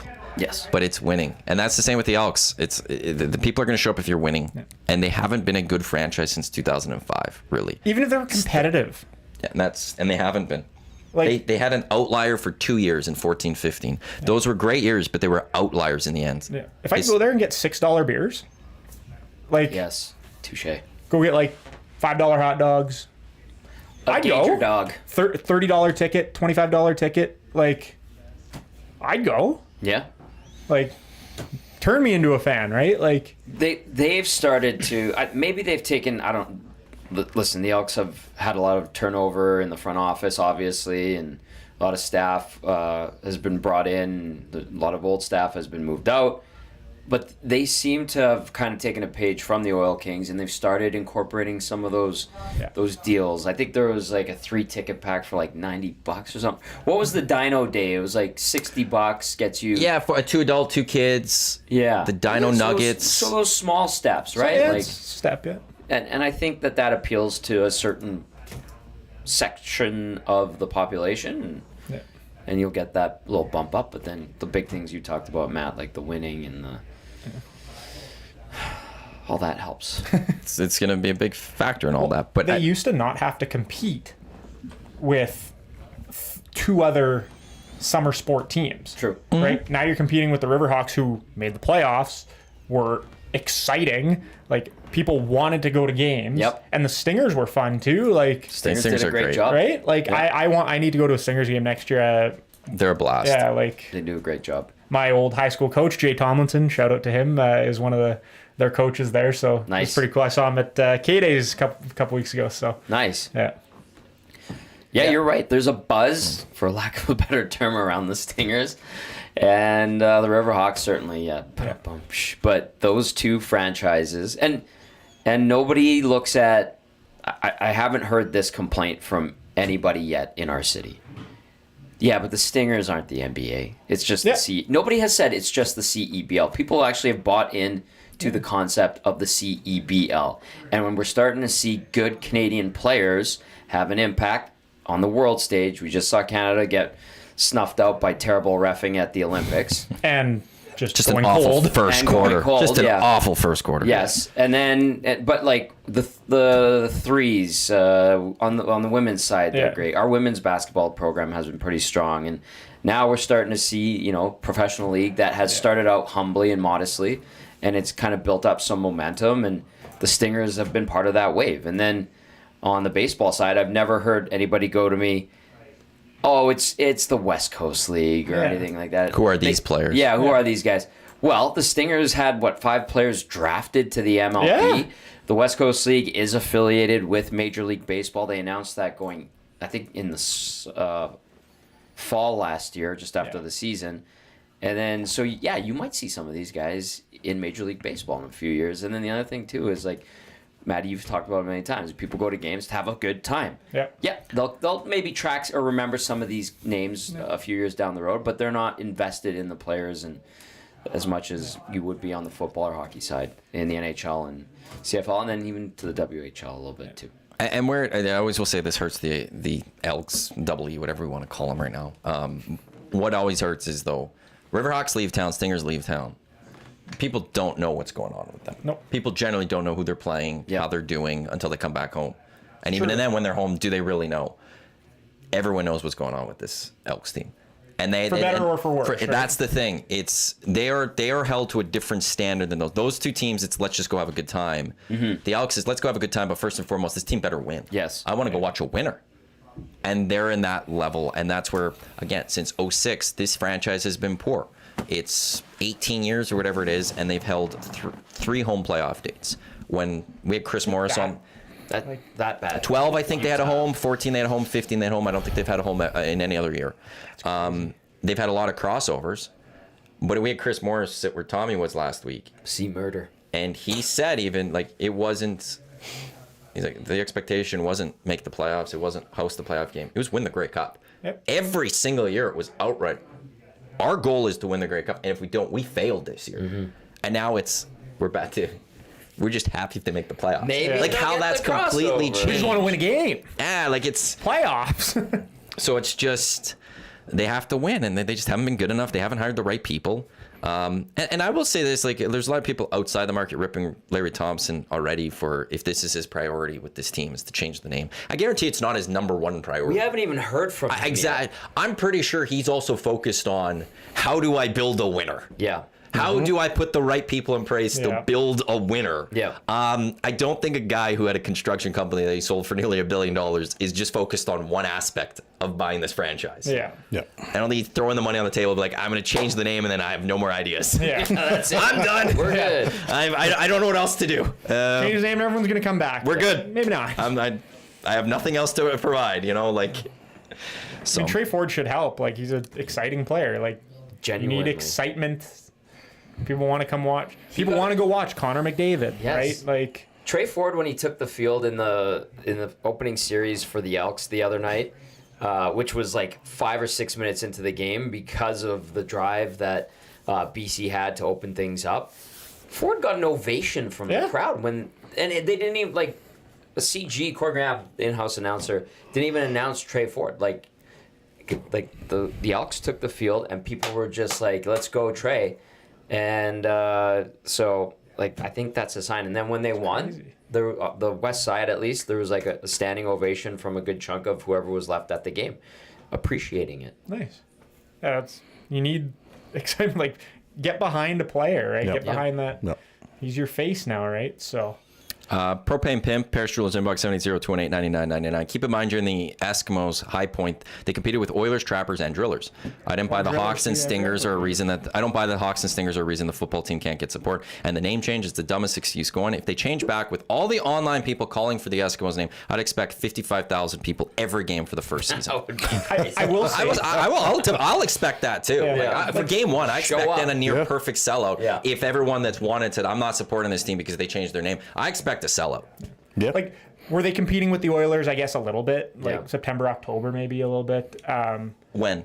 like when In the past? Yeah, I guess. Like I guess your season does overlap a bit. In but the 80s, it was close. It was closer, I would say, yeah. I've heard the stories. I think you've talked about it too from your uncle and dad and stuff. Like Commonwealth was packed. Yeah. In the It 80s, was like game in and game out. 40,000. the Drillers, Warren were many Moon and people stuff. going to watch Drillers I games don't back know. in the I day? hear stuff Like, about the Drillers, but then I like barely that league- remember the yeah. Drillers. And then Trappers, But that's sure. not There's two the versions Drillers of the that I think you Drillers. remember. Yeah, You remember the Drillers. indoor? I don't know if they were indoor, outdoor. there was an indoor there was and the an indoor. outdoor. I think the back there was the outdoor that people were a little Yeah. bigger. There was an indoor team. Like I didn't. oh, is it yeah. Like, I don't Northlands know. Coliseum? Yeah. Oh, it was great. Really? They're So fun much games fun to to go Well, there to. you go. I did not know that. It was so. before NLL came here. Yeah. Oh, It was a lot of well, fun. I think the NLL would be great to come back here in some form. Like Yeah. winter's hard though. Like It the Hitman, like that rink in Calgary I don't know is how a to do it. scheduling nightmare. yes. Like Hitman, Flames, Wranglers. Wranglers, Roughnecks, Yeah. concerts. Like Whichever concerts Do can all the go. hockey Yeah. teams play there, or does There- one team split? there's practice. Like the Wranglers, I believe, practice at a Okay. COP. Yeah. And then do the Hitmen- Hitmen have games moved to a smaller facility every now and then too? No, not anymore. During Okay. COVID, I think they did. Okay. okay. Not now. From what, at least I haven't been to one Okay. that wasn't. But yeah, that's a scheduling conundrum for sure. Like, I think if the NLL were to come back, like, you can't really go to a different barn. There's Well- not really another barn you could. But go also, Well, if you're OEG, you need to fill out dates. You're always trying to fill out dates. True. Those extra 8-9 dates. The fan How good is park, that? the idea of building a 8 to 9,000 seat arena was there. Oh, was it? Yes, it was. Yep. And I've heard a few rumblings of maybe bringing that idea back.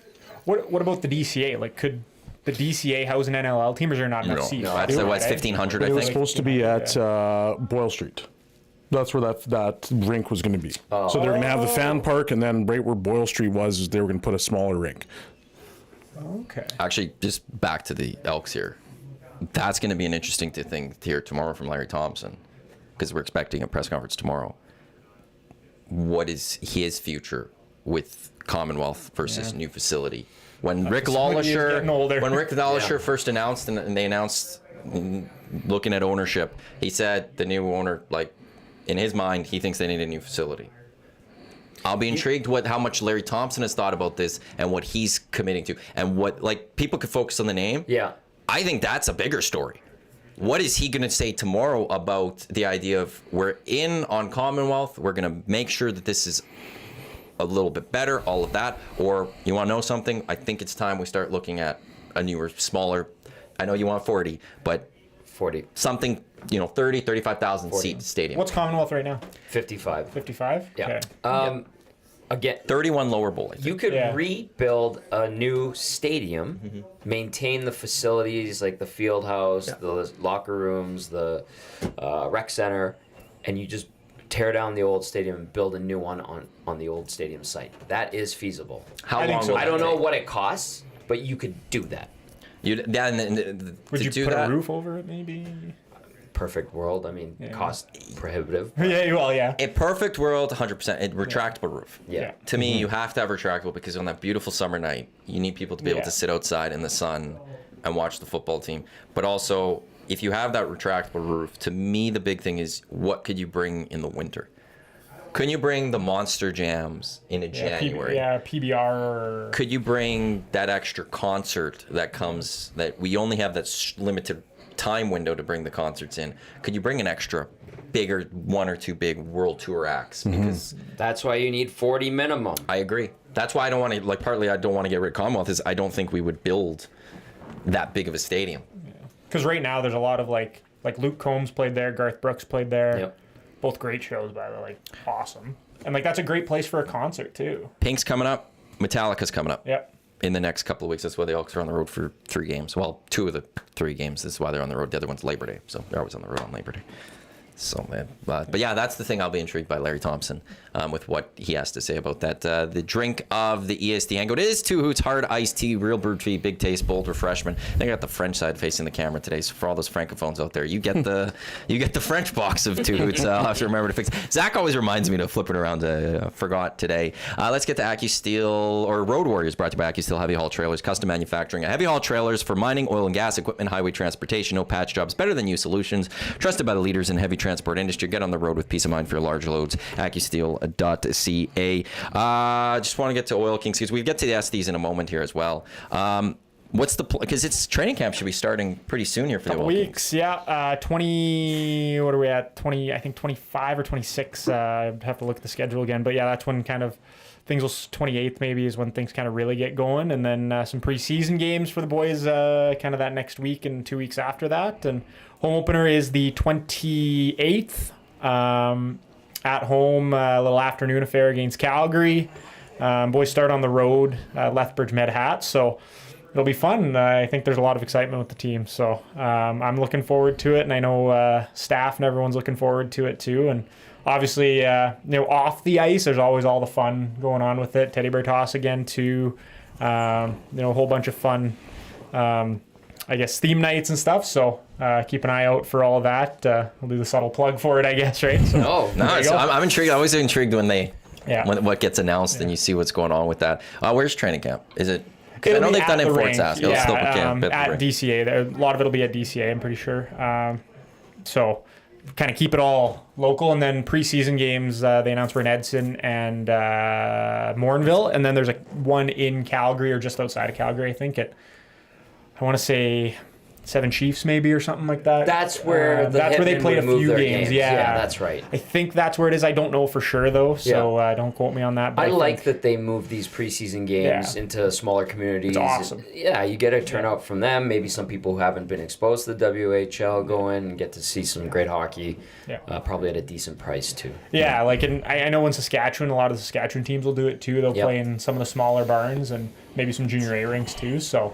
It's good to see them going because play at Rogers Place in preseason game, or at the Saddle Dome or something like that. It's a little tougher, right? Yeah. So, and obviously the scheduling, right? There's, another hockey team in this market that's pretty important, so they might need that ice at times. So you don't say. Yeah. They just were one goal away from the Stanley Cup, so yeah. So it'll be good. I'm looking forward to just all the excitement with the team and. Some exciting players, four NHL drafted players on the roster now. And, a couple more probably looking at getting their names called this coming year. So, yeah, it'll be some good players.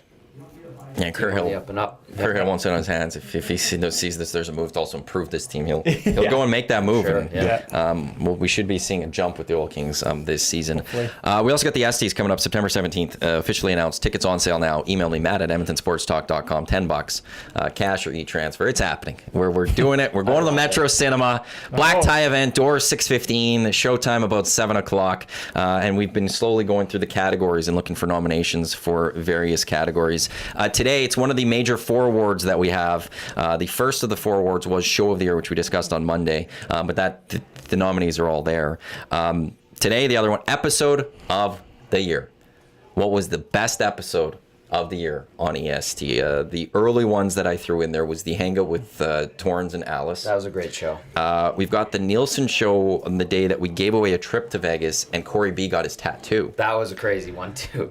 We had the last day in Vegas, the Hangout between Dusty, Eric, and myself in my hotel room that was all red and it was getting fiery, and we had that one. The Morning Boys today had, what were some of them? Hockey Helps the Homeless Hangout that we had because we had a bunch of players just roll through. There was an episode of the Oil Stream during the Cup final where it was just a stream of cameos. That's actually a good one for episode. I have that one also for something else, but that would go into Episode of the Year nomination as well. Because we had Stoff, we had Jack. Stoff twice, I think. Yes, we had Gene. Holy.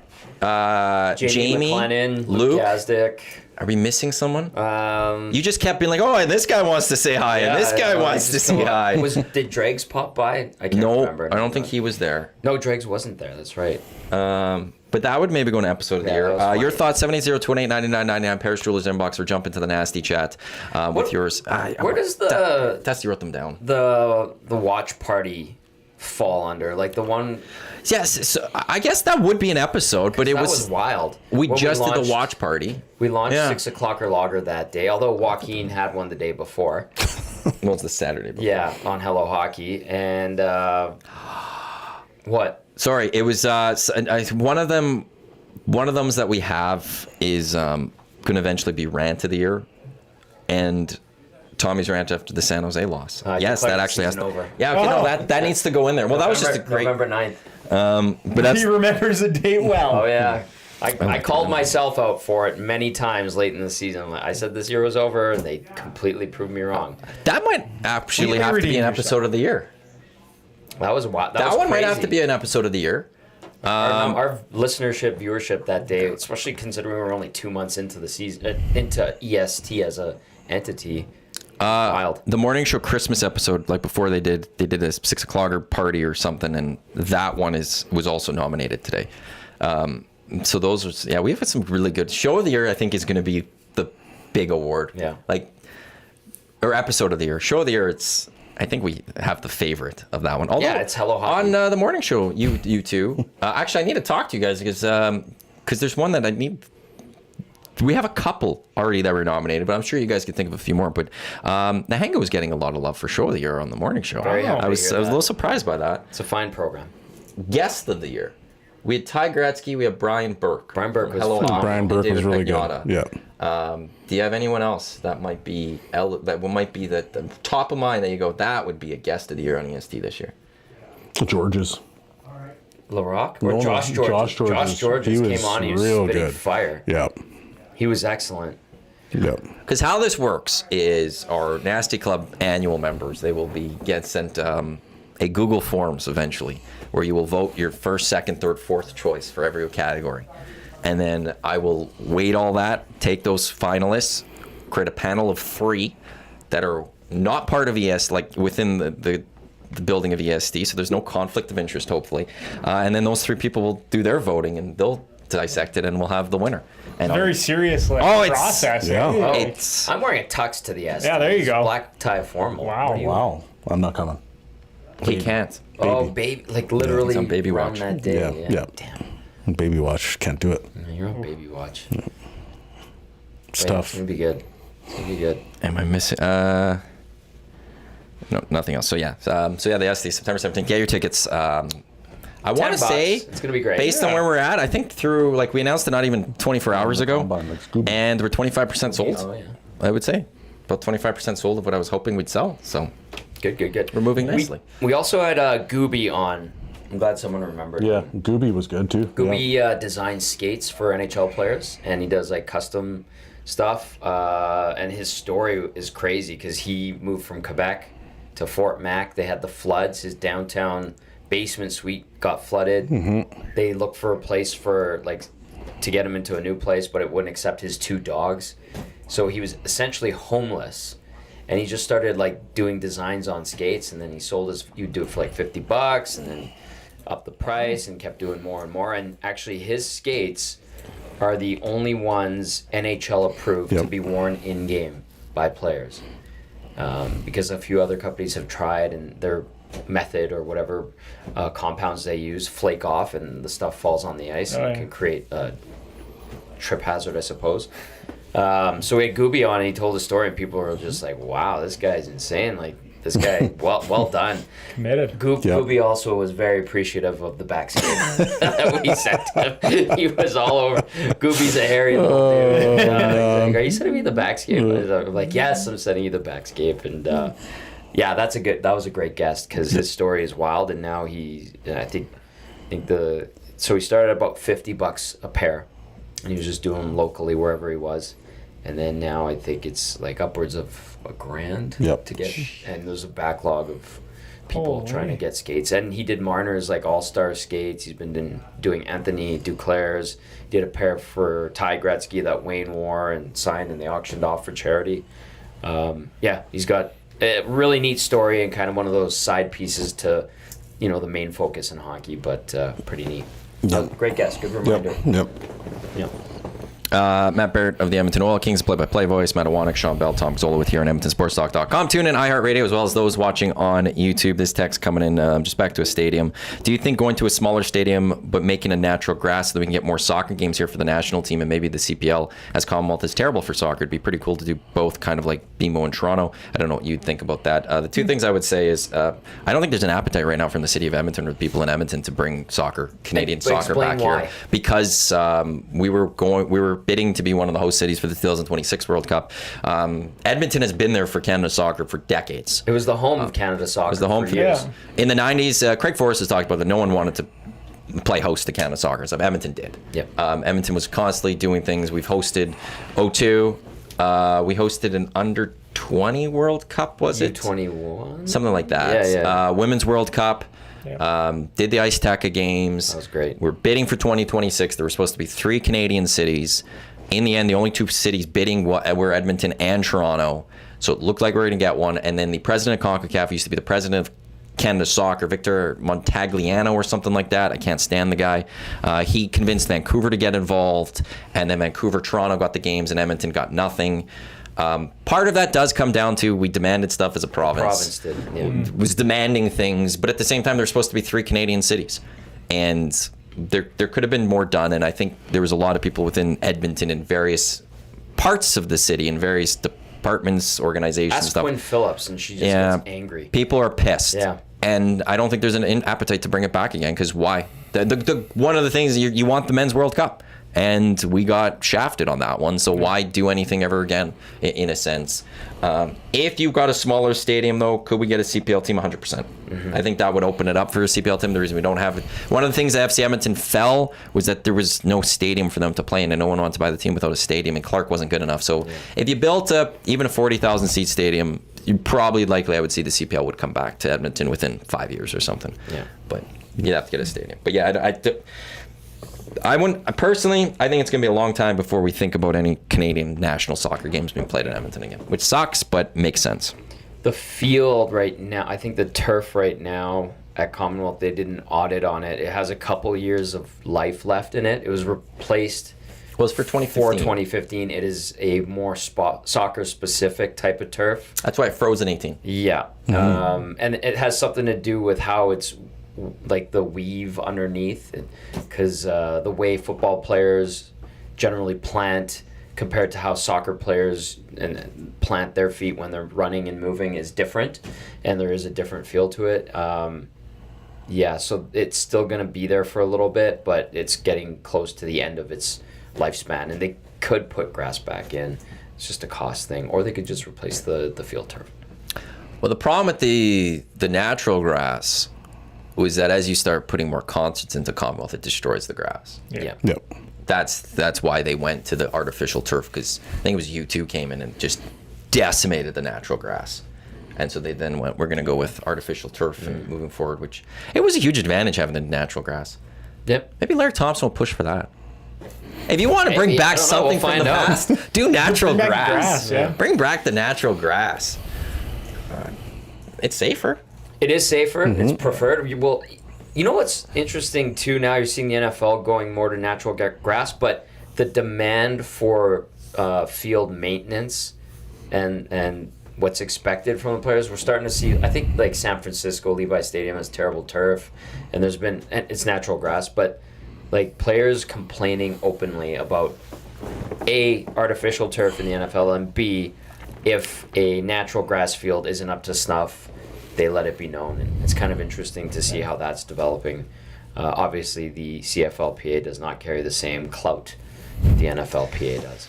And the CFL owners don't exactly all have the same money to go put on that, unlike the point. NFL teams who... they could replace a field every year.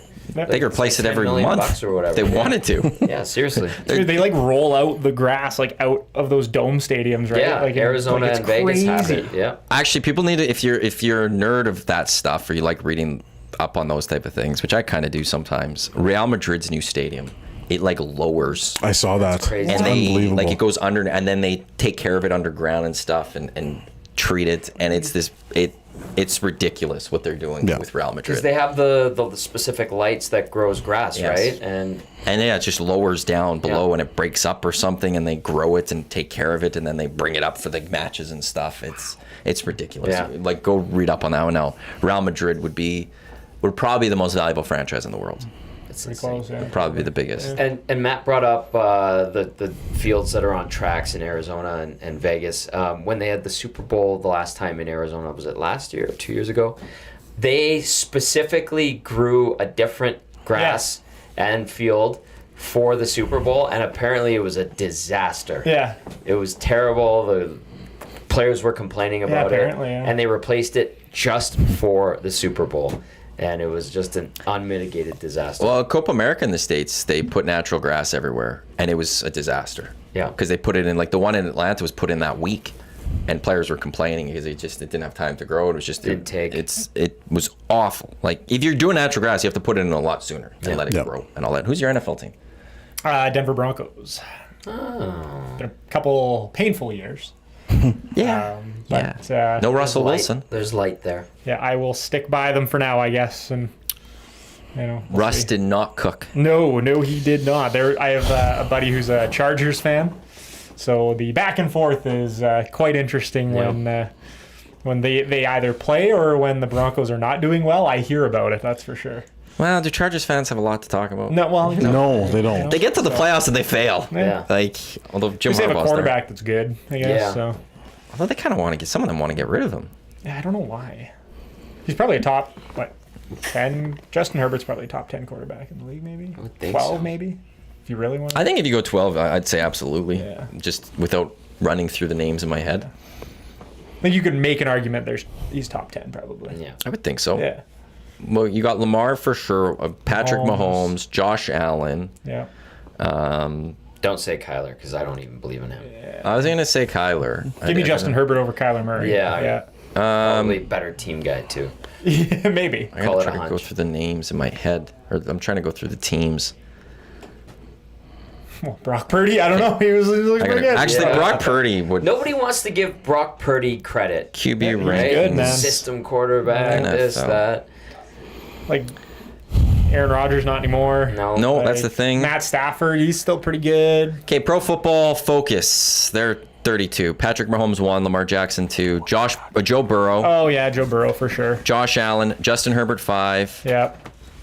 Dak, Dak, okay. Stafford, Rodgers, Jalen Hurts, CJ Stroud, Jordan Love, Trevor Lawrence 12. That's pretty low, I feel. Okay. Brock Purdy 13, Tua 14, Kirk Cousins 15, And then we Jared get Goff into 16, Murray 17, Yeah, no, that's Geno 18, Caleb Williams already 19. Really, they're putting him. I don't think you could There's do some that teams this with soon. some tough quarterback situations. Yeah. Baker Mayfield, Derek Carr, Russell Wilson, Deshaun Watson, Anthony Richardson, Bryce Young, Still haven't heard a Broncos quarterback yet. Jacob Brissett, Drake May from New England Patriots, Jaden Daniels, Bo Nix. Will Levis, Daniel Jones, Bo Nix. Aiden O'Connell, Gardner Minshew from the Raiders, Sam Gardner Darnold, JJ McCarthy from the Vikings, and then Jared Stidham, Bo Nix is 32. Oh, man. That was painful. Have a good season, man. Okay, I'm just gonna Caleb Williams at 19. No, I'm sorry. That is bold. You can't put him up there against, like, I'm sorry, you got to put Derek Carr higher right now. You got to put Baker Mayfield higher right now. You got to throw Deshaun Watson, Anthony Richardson higher. He hasn't played an NFL game. Yeah, Anthony Richardson has played, 4 games? He And deserves to be higher. Yeah. And he was really good in those 4 games until he ran around with reckless abandonment. Here's the 2 paragraphs they have on your team. Knicks, after being selected number 12 overall, will be the Broncos starter at some point, but that might not be immediate. Stidham just hasn't been good to this point in his NFL career. Fair. He had one season where he earned a passing grade over 56, and his NFL resume includes just 2 big throws to 8 turnover-worthy plays. Pain. Nick's experience and efficiency in Oregon can help him break through quickly through his adjustment from the Ducks offense to the NFL situations. Though his adjustments from Ducks offense to NFL situations could be a challenge. I love the 2 big-time throws versus 8 turnover-worthy plays. It's like Tim Tebow's one big touchdown throw. I loved watching Tim Tebow Yeah. for that one season. That was so electric. The comeback wins, the playoff win, and firing it to Demaryius Thomas across the middle. Unbelievable. I was at an Oil Kings playoff game for that one. And I was up in the catwalk for that one, watching classic. that one. There you go. Because that game went to overtime. We're supposed to air the Oil Kings game, and the Oil Kings game started late. Or not a playoff game, would have just been an Oil Kings game. And it started late. CG wasn't too happy. Because in sports, you have to finish a game. If you air a game, you got to finish it on broadcast. That's just the rule of thumb. It goes back to... Hockey Night Canada, Dave Hodge? Nope. Oh. It was an NFL broadcast. I want to say Dolphins Raiders. I could be wrong. I forgot the name of it. But they cut away too soon. They went to some broadcast and like the game turned around. Oh. And so people didn't know, and that's why you always finish a game. Heidi something game it's called or something. I'll have to look it up right away. But then the game went to overtime. I'm like, crap. And then it was game. Great. Tebow threw the touchdown. I was like, we get to Oil Kings. I don't think we missed much of the Oil Kings game that day. I remember watching that game in my buddy's basement with my parents and my buddy. It was awesome. It was so cool. It was electric. And then I was like, we've got a shot against the Patriots. Yeah. JK. No, you don't. JK. It's the Heidi game. It was Raiders-Jets in 68. Oakland scored 2 touchdowns in the final minute to win 43-32. Wow. But the game, NBC decided to break away from its coverage on the East Coast to broadcast the television film Heidi, which caused many viewers to miss the Raiders' comeback. Not even another sporting event. No, it was Heidi. Wow. It was a movie Heidi. Wow. And that's why it's the Heidi game, and that's why in broadcast, if you start a game, you have to finish it. I broke it once in my life. For what? It was 2014 World Cup. The Oilers that day were... So our boss at the time thought we don't need to be on air for Canada Day because no one's listening. Everyone's at their lake and they're watching it on TV. And initially we're like, okay, sure, makes sense. And then the Oilers that day, I think was the day they were going to sign... Hemsky? No. No, it was like Ben Eager, Benoit Pouliot, maybe. Maybe it was that year. Before. Was that before then? Pouliot would have been right around around there, then, yeah. There was a defender that they were going to sign too. But there was like... Mark Fane? Maybe. But it was like, it might have been Mark Fane. And Dave and I called each other because we're seeing this news of going to happen. Like, well, the Oilers are going to make moves today. Like, we can't not be on the air as a sports, like the only all-sports station in Edmonton. So we're like, screw it, we're going in. But by the time 10 o'clock rolls around, we were halfway through a soccer game. Right. And we pulled it. I pulled it. There were people that were upset. I understand. And I was actually like, credit, like, but soccer... People were listening. People were listening, and they wanted soccer over the hockey talk. And I was like, well, thank you for listening. Well But it was the only time I actually broke the golden rule of on purpose. I did break it one other time, but I don't need to get into that one right now. We'll leave that be. I didn't air the end of the World Cup final in 2018. There was a mistake on that one. And, Ooh. yeah. I didn't get in trouble for that, which still surprised me. Hard stop when it should have been a soft stop, maybe. Yeah. Or... Yeah, I put the wrong thing in place, and we ended up going to ESPN Radio as opposed to the second half of the World Cup broadcast. And my phone, I was golfing, and my phone was dead. And I could have fixed it on my phone. So I didn't even know. And I went the next day expecting to get yelled at, like, you screwed up. And I'm like, yup, I did. And I didn't. And I always then went, that's how much 1260 cared to some people there. I royally screwed up, and no one cared. Wow. Awesome. So yeah, Dave Jamieson always, ever so often, when or afterwards, he'd be like, I'd make one little mistake, be like, Matt, is this your World Cup moment? Oh, like, thanks, Dave. Wow. Dave remembers. That's how good JMO is. We got some texts that are coming in late in regard to some of the conversation. We'll have to follow up with Belzy on how the local public eatery golf tournament went yesterday too, by the way. Chris from Red Deer texting in says, real grass is not cheap. Excuse you. Oh, sorry. Pardon. My wife and I took a tour of Stamford Bridge in May, and they said that they import the grass and it costs £2 million to buy, place, and maintain. Wow. Shawn says the natural grass was a nightmare in Edmonton when you got to playoffs and Grey Cup games, but not a problem of late because the Elks don't play or host playoff games. Touche, Shawn. Touche. Belzy, Yeah. how was the local golf tournament? Oh, it was amazing. Tell me more. Oh, I'm feeling it right now. Local public eatery, proud sponsor of Hello Hockey. Yeah, I'm not doing well. You're not doing well. No. Had to step But you know away what? a couple of times. When I started playing pro, they always said if you're going to go out, you got to show up. And guys, I'm here. You are here. Round of clicks for Belzy. Round of clicks for Belzy. Thank you. Through it. I'm fighting through it. And I'm barely surviving, but I'm here. You were here. You were here. What a great time. Highlights from the golf tournament. Where was it held? It was at the quarry. Excellent. Highlights from the tournament. I don't remember a lot of stuff that happened. But actually, we played really good. I was actually really good yesterday. Nice. It's the best golf I think I've actually played in a round. That you think you played. No, I actually was legit yesterday. Wow. I only missed up one shot. That was it. Attaboy. Were you there with Jared and Richie? Yeah, saw Jared Ritchie there. Okay, good. They were doing good. Tyson Nexar, Yep. he was there. Boys from Modern Urban Measure. Age boys Urban were Age, there. yeah. So it was good. It was a really good turnout. We got crushed with rain I saw that. right at the start, so we had like a 20-minute delay. And then we got on the course. It was still raining. And then by the time we teed off, like at first hole or whatever, it just stopped. Oh, perfect. But it was a good round for me. So I was actually quite happy. Attaboy. Yeah, thank you. Thank you. made it. Thank you. You made it. Oh, man. He's fighting it. I'm fighting it. Onto your second bottle of water. Yeah, I know. It's been a little quiet today on this hangout. He texted Been a little quiet. He texted me earlier, and he's like, "I'm in trouble." Like, I can tell. Yeah. That's okay. We've all Oh, been there. man. We have all been there. Surveyor Brett, this is Belzy's flu game. The flu hangout. That's exactly what it is. Oh, that's great. Well, could this fall into some sort of category for the Estes? Perhaps.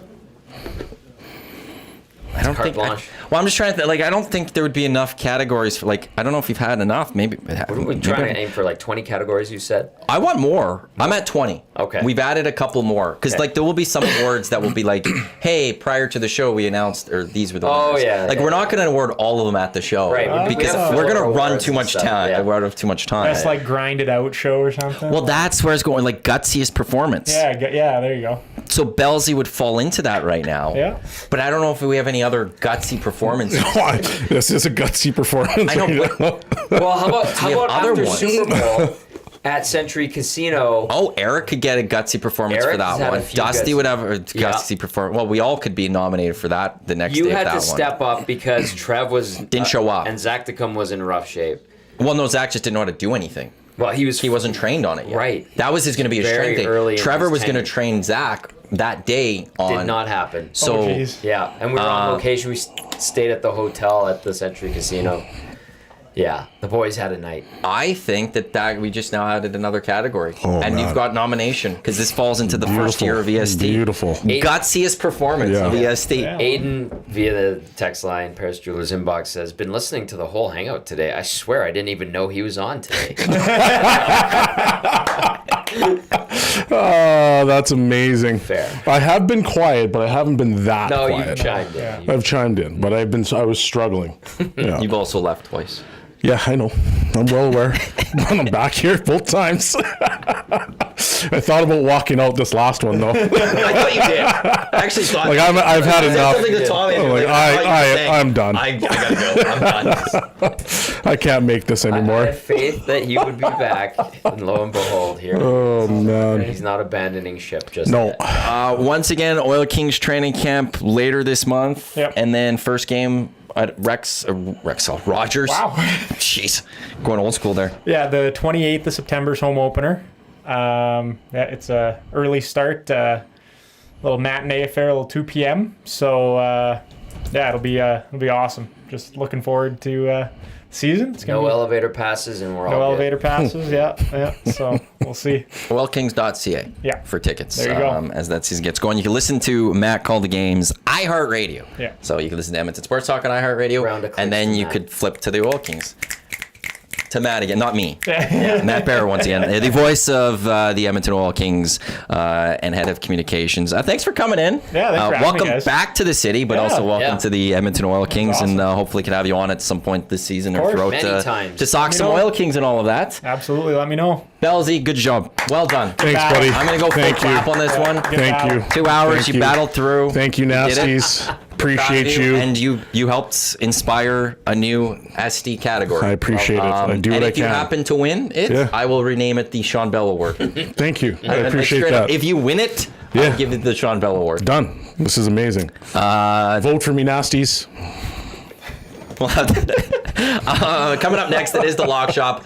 Dusty and Huss, as it's Wednesday. I'm sure Pat Gregoire will be by as well, as they will talk some golf. And then at noon, it is the Oil Stream with Dusty and Tom. I'm sure you guys will talk a little bit more of the offer sheets that were signed yesterday. That's to come here at Edmonton Sports Talk, your clear choice for Edmonton Sports. On behalf of Matt Barrett, Shawn Belle, Tom Gazzola, I'm Matt Iwanyk. Thanks for tuning in to the EST Hangout here at Edmonton Sports Talk. Like I said, Lock Shop coming up in just a few minutes. Don't go anywhere.